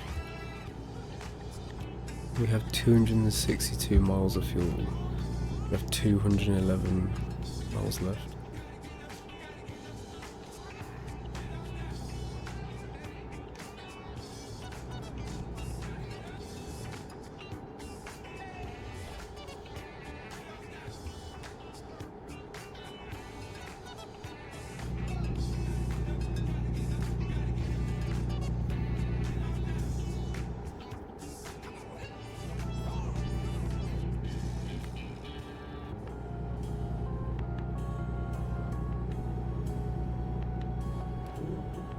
I don't know, because we're in the middle of the desert, it might be quite far.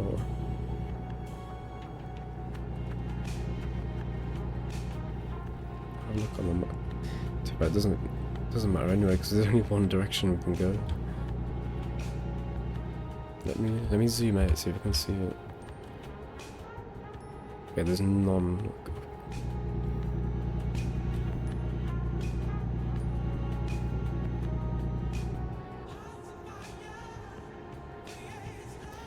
We've got enough fuel, luckily. Yeah, we've got 240 miles of fuel. We have 188 miles of the distance left. So we should be fine, actually.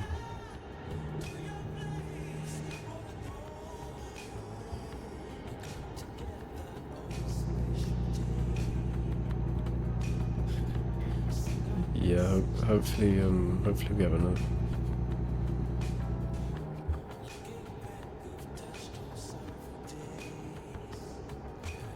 Oh, actually, no, we do drive past one. I can see it on the map now in Blythe.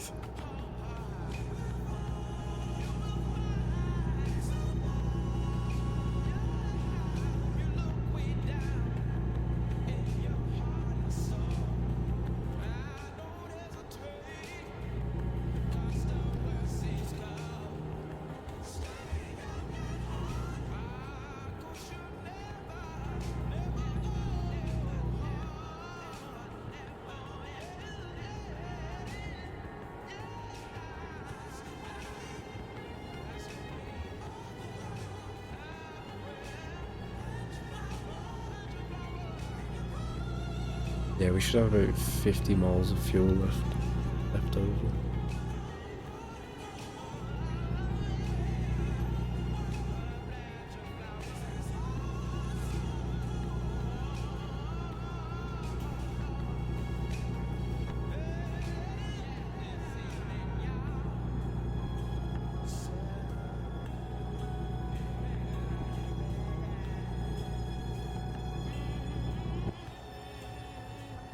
Yeah. American trucks just have like a lot of long roads, but at least like the view's really good.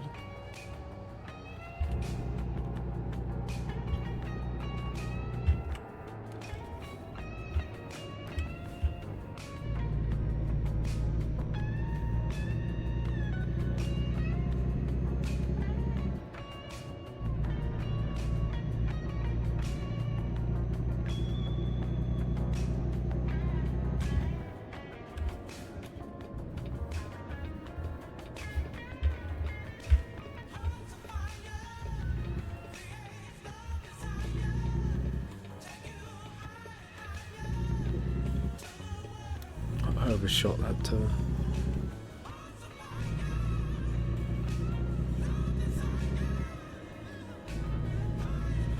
Yeah, I love the Italian. Obviously, the Italian one's quite old now, but I actually love that one as well. They're really beautiful.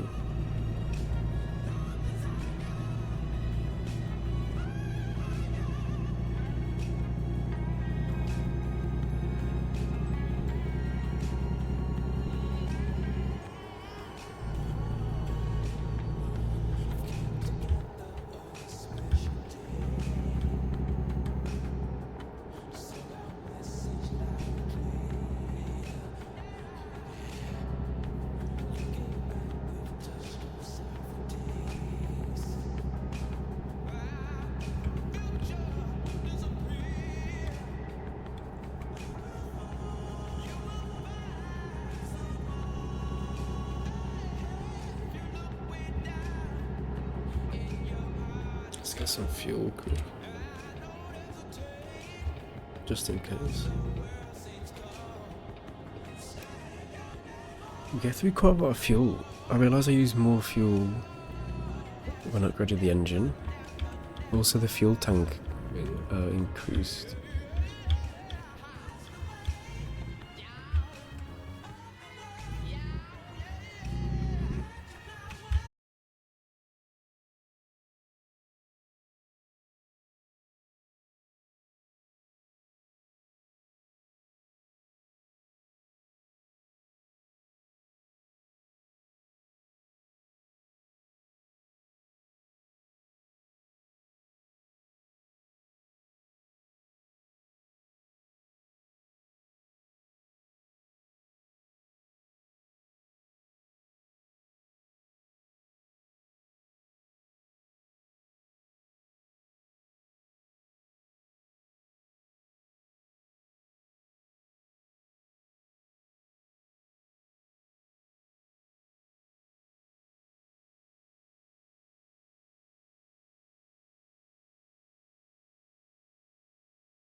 too far now.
I haven't got many mods on this.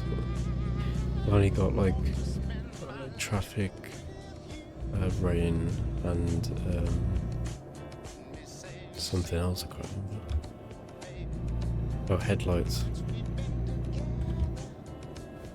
Got like 3 mods on.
Put the foot down.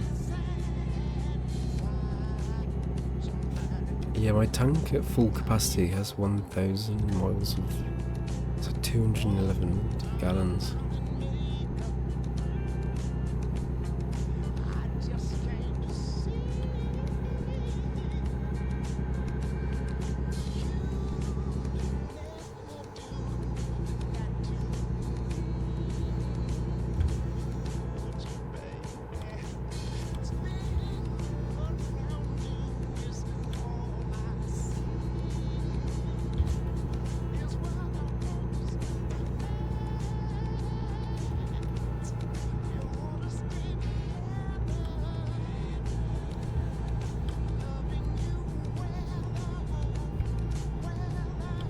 I'm getting tired.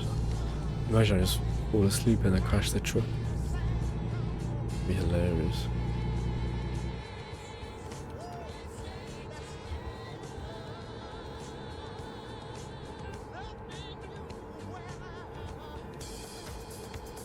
Whoa.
Okay, we're not far now, it's just around the corner.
I haven't been here before. Yuma.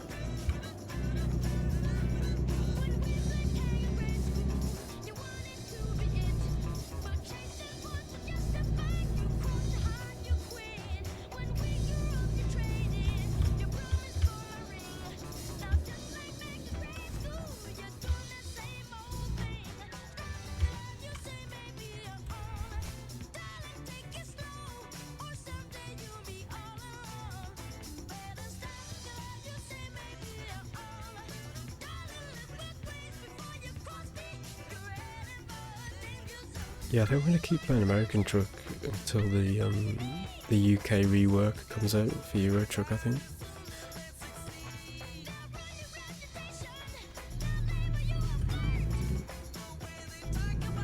I'll have to have a look at what DLCs are about.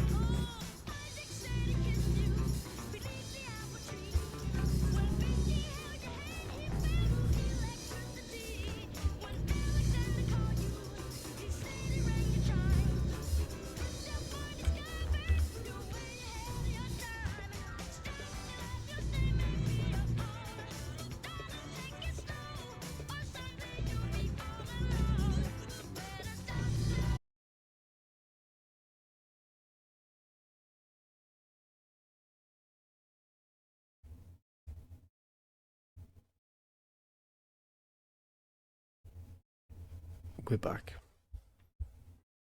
I think it is because of the increased bitrate, I think.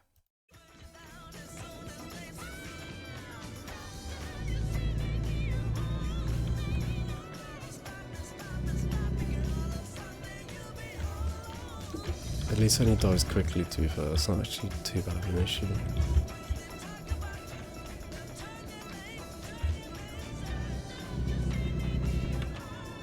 I wonder what's, yeah, I wonder what, it only happens when I've got the increased bitrate.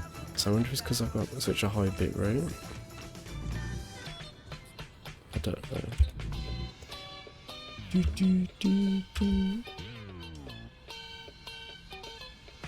But it goes quite, and as well it dies for the same time every time.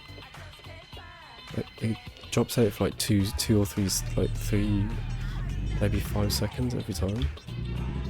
It's quite interesting. I don't know what.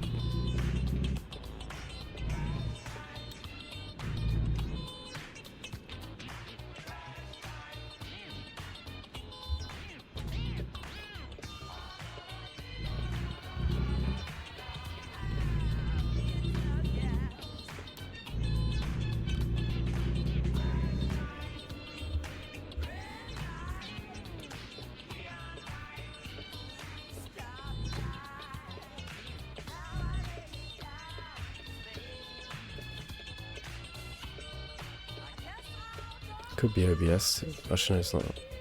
Because everything goes down.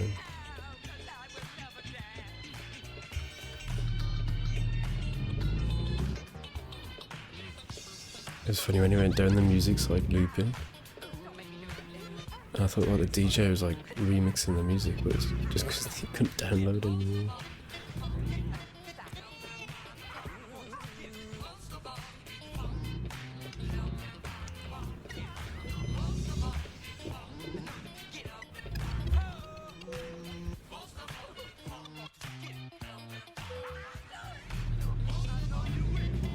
Let me do the quick parking, see what I'm talking.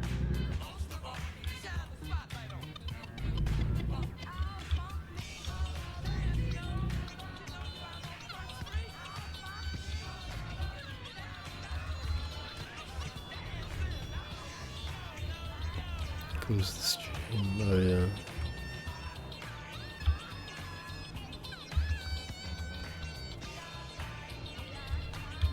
Yeah, I might look into it and see if it's something online. I don't know, to be fair, it's quite weird. I think it. I wonder if it's like my ISP, like cutting the connection.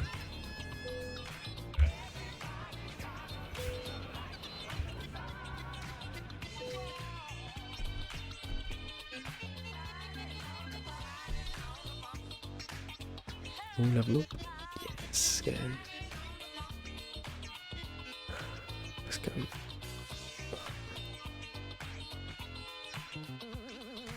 Oh, I might quickly buy. We can buy a new truck.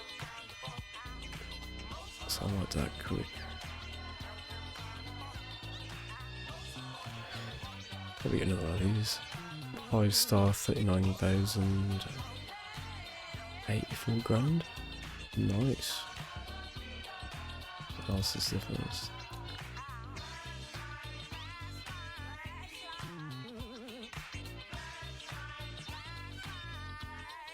Oh, that one's 70,000, but it has 51% maintenance.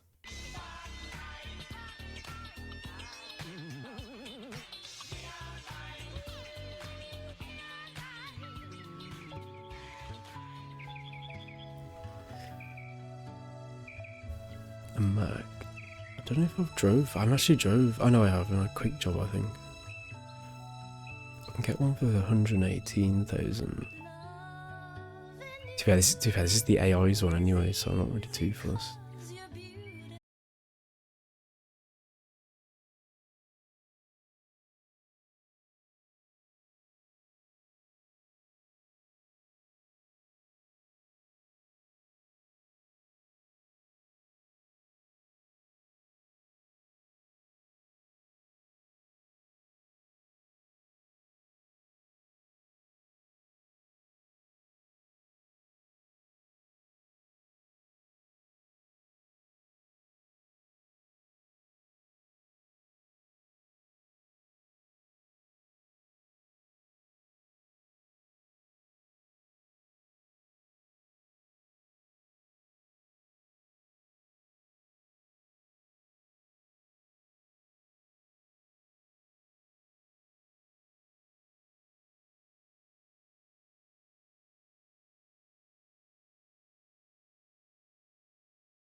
Yeah, the card's amazing. It's perfect. I'm excited to just play try games that are quite demanding. Actually, we could do like maybe I might even do maybe tomorrow or one of the days do a bit of car mechanic sim, because I know that was the frame rate was kind of all over the place. So that'll be more improved. I can't even hear it. Like, I don't even think the fans are even that quick. Because I don't think it's not getting that hot. The cooling's really good.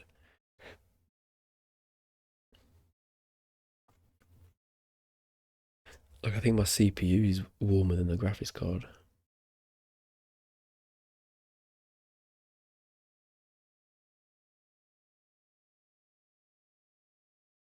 $4K with oh, maybe you'll have to test it out, maybe.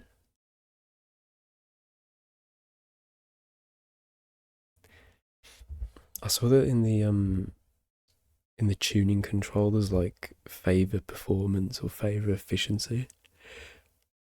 And I think I do want to mess with those settings though, but it says improve GPU performance with an increase in power consumption or fan noise. To be fair, it's actually fine with default. To be fair, I don't think that needs to be messed around with.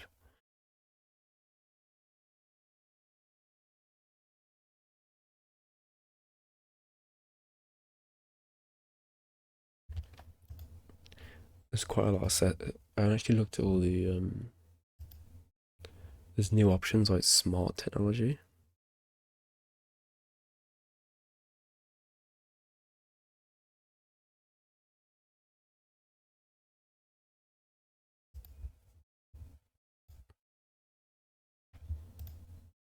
There's an AI section.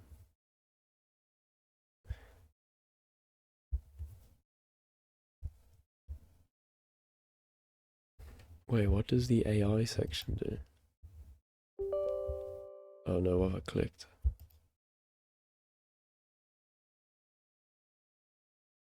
Oh, I've opened.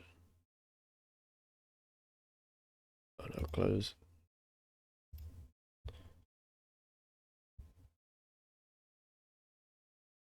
Smart access memory. Oh, I see.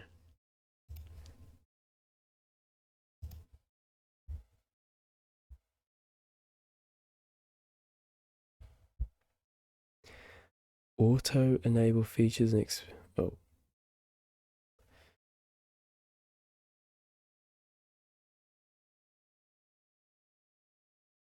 Hyper RX Echo Eco.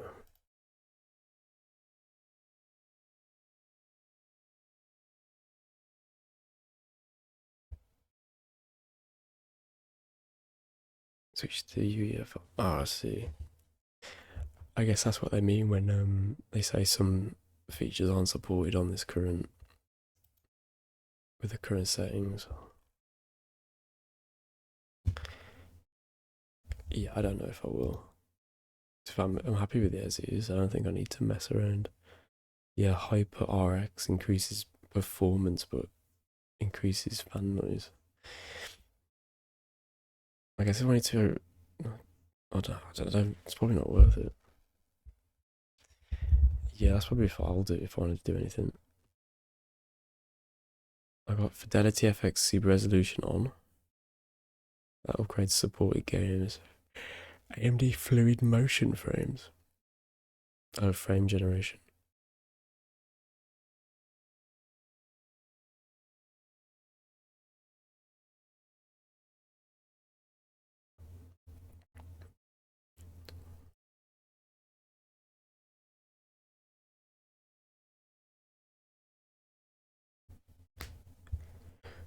Yeah, I guess it's because there's a lot of new stuff that didn't exist with the 4A.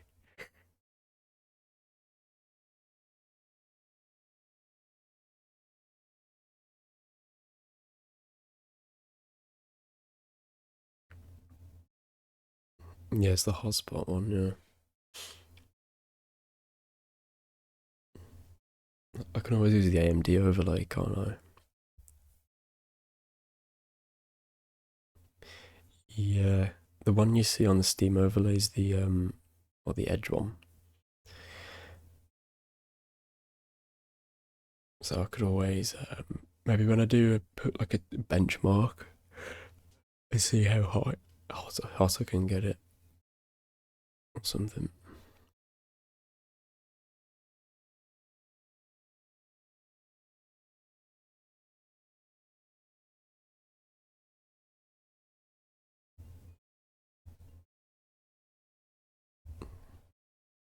Yeah, I know, yeah.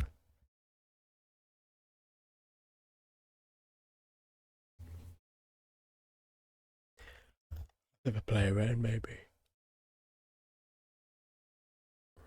Game advisor. Play a game for a while and come back here to see a performance assessment with suggested tweaks.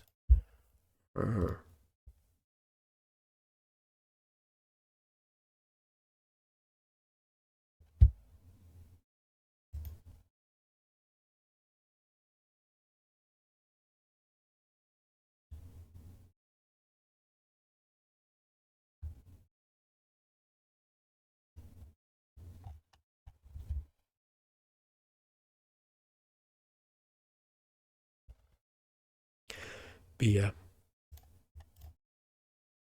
I'm dead happy with the card. It's really good. And yeah, I think we got a good combination. 5700X 3D, 9060 XT, perfect. I'm Resident Evil 9 ready. Cannot wait. And we got the fast. We got the 32 gig memory. Absolutely perfect.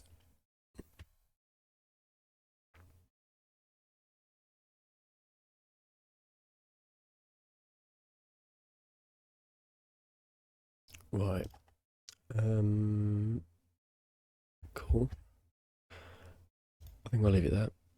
I think I'll come on tomorrow, and I think I'll just do the same maybe, because I don't want to play anything like too serious when it's so late. To be fair, oh yeah, what a rare find that was. To be fair, you found on eBay. To be fair, but I wouldn't even been able to buy that from any of the shops.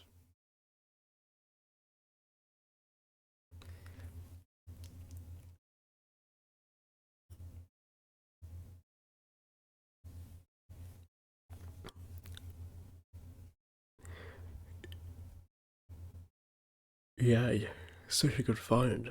Like I couldn't even buy that specific like low latency kit anywhere. Like, 'cause I don't think anywhere sells it at the moment. Well, none of the UK retailers anyway. So that was just like a rare find on eBay. And by the looks of it, like the guy, I don't know, like he sells stuff quite often on eBay like that. So it's quite good. Yeah. I got lucky with the processor as well. Even though it wasn't brand new, I think it's like practically new. Like I think they used it for like 9 months, I think. Obviously, we don't know what they was using it for, but it's still like a fairly new processor. So I think that was a good find. And I paid 200, which is basically the price of what it was brand new. Well, back in like May. Then slower. Oh yeah, I knocked money off as well. I made an offer on eBay and knocked the price down. So I actually got it even cheaper. Yeah, I did decent to be fair. 200 for the CPU. And I paid 70 for the memory. And then I paid 320 for the graphics card. I think that's pretty decent. Probably the cheapest I was gonna get it as well.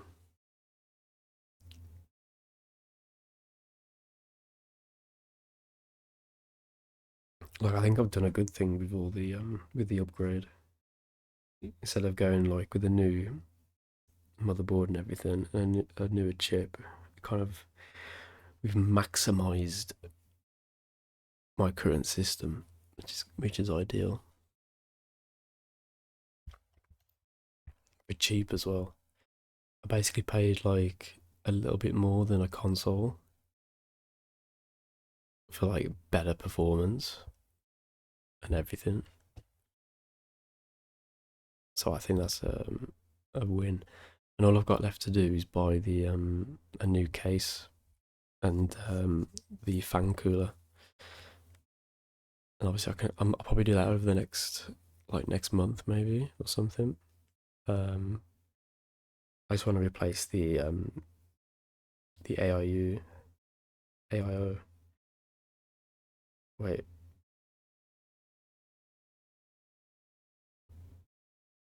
AIO. Yeah, I called it the AIU. What did the U even stand for? All in.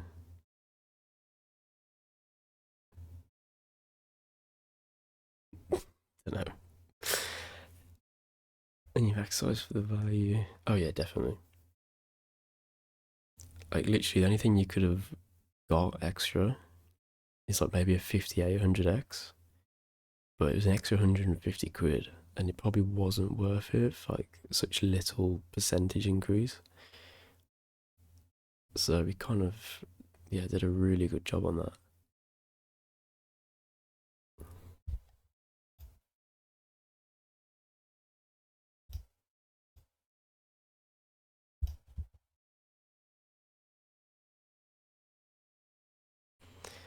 Oh yeah, I mean the 3D. I just didn't say 3D. I think I said it in my head, but I didn't say it.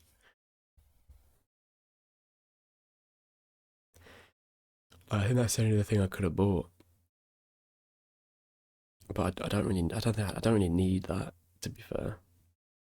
I think the 5700X 3D is perfect for what we need. Yeah, it's like 10% faster, and I was basically paying like what, £15 per extra 1%. So I don't think that was worth it, to be fair. And I don't think that 10% is going to make much difference to me. Like, as long as if I can play like, you know, all the new games over the next like few years with no issues, and I still have loads of old games to play as well, so it doesn't really matter. And I think that's all I wanted. Yeah, in practice probably wouldn't even notice. Maybe a few extra frames. My summer car might run a bit better. Yeah.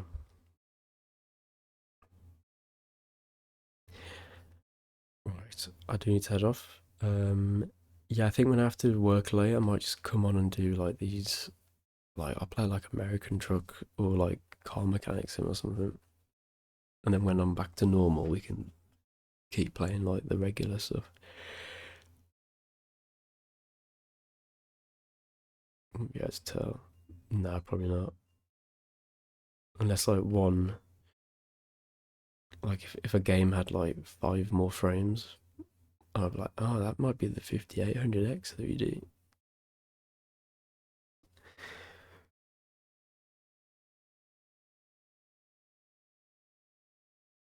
Right. Cool. I go to bed.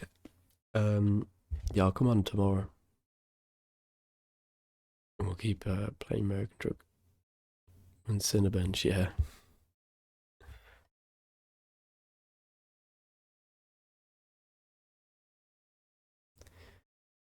Right. Yeah. Cool. See you in a bit.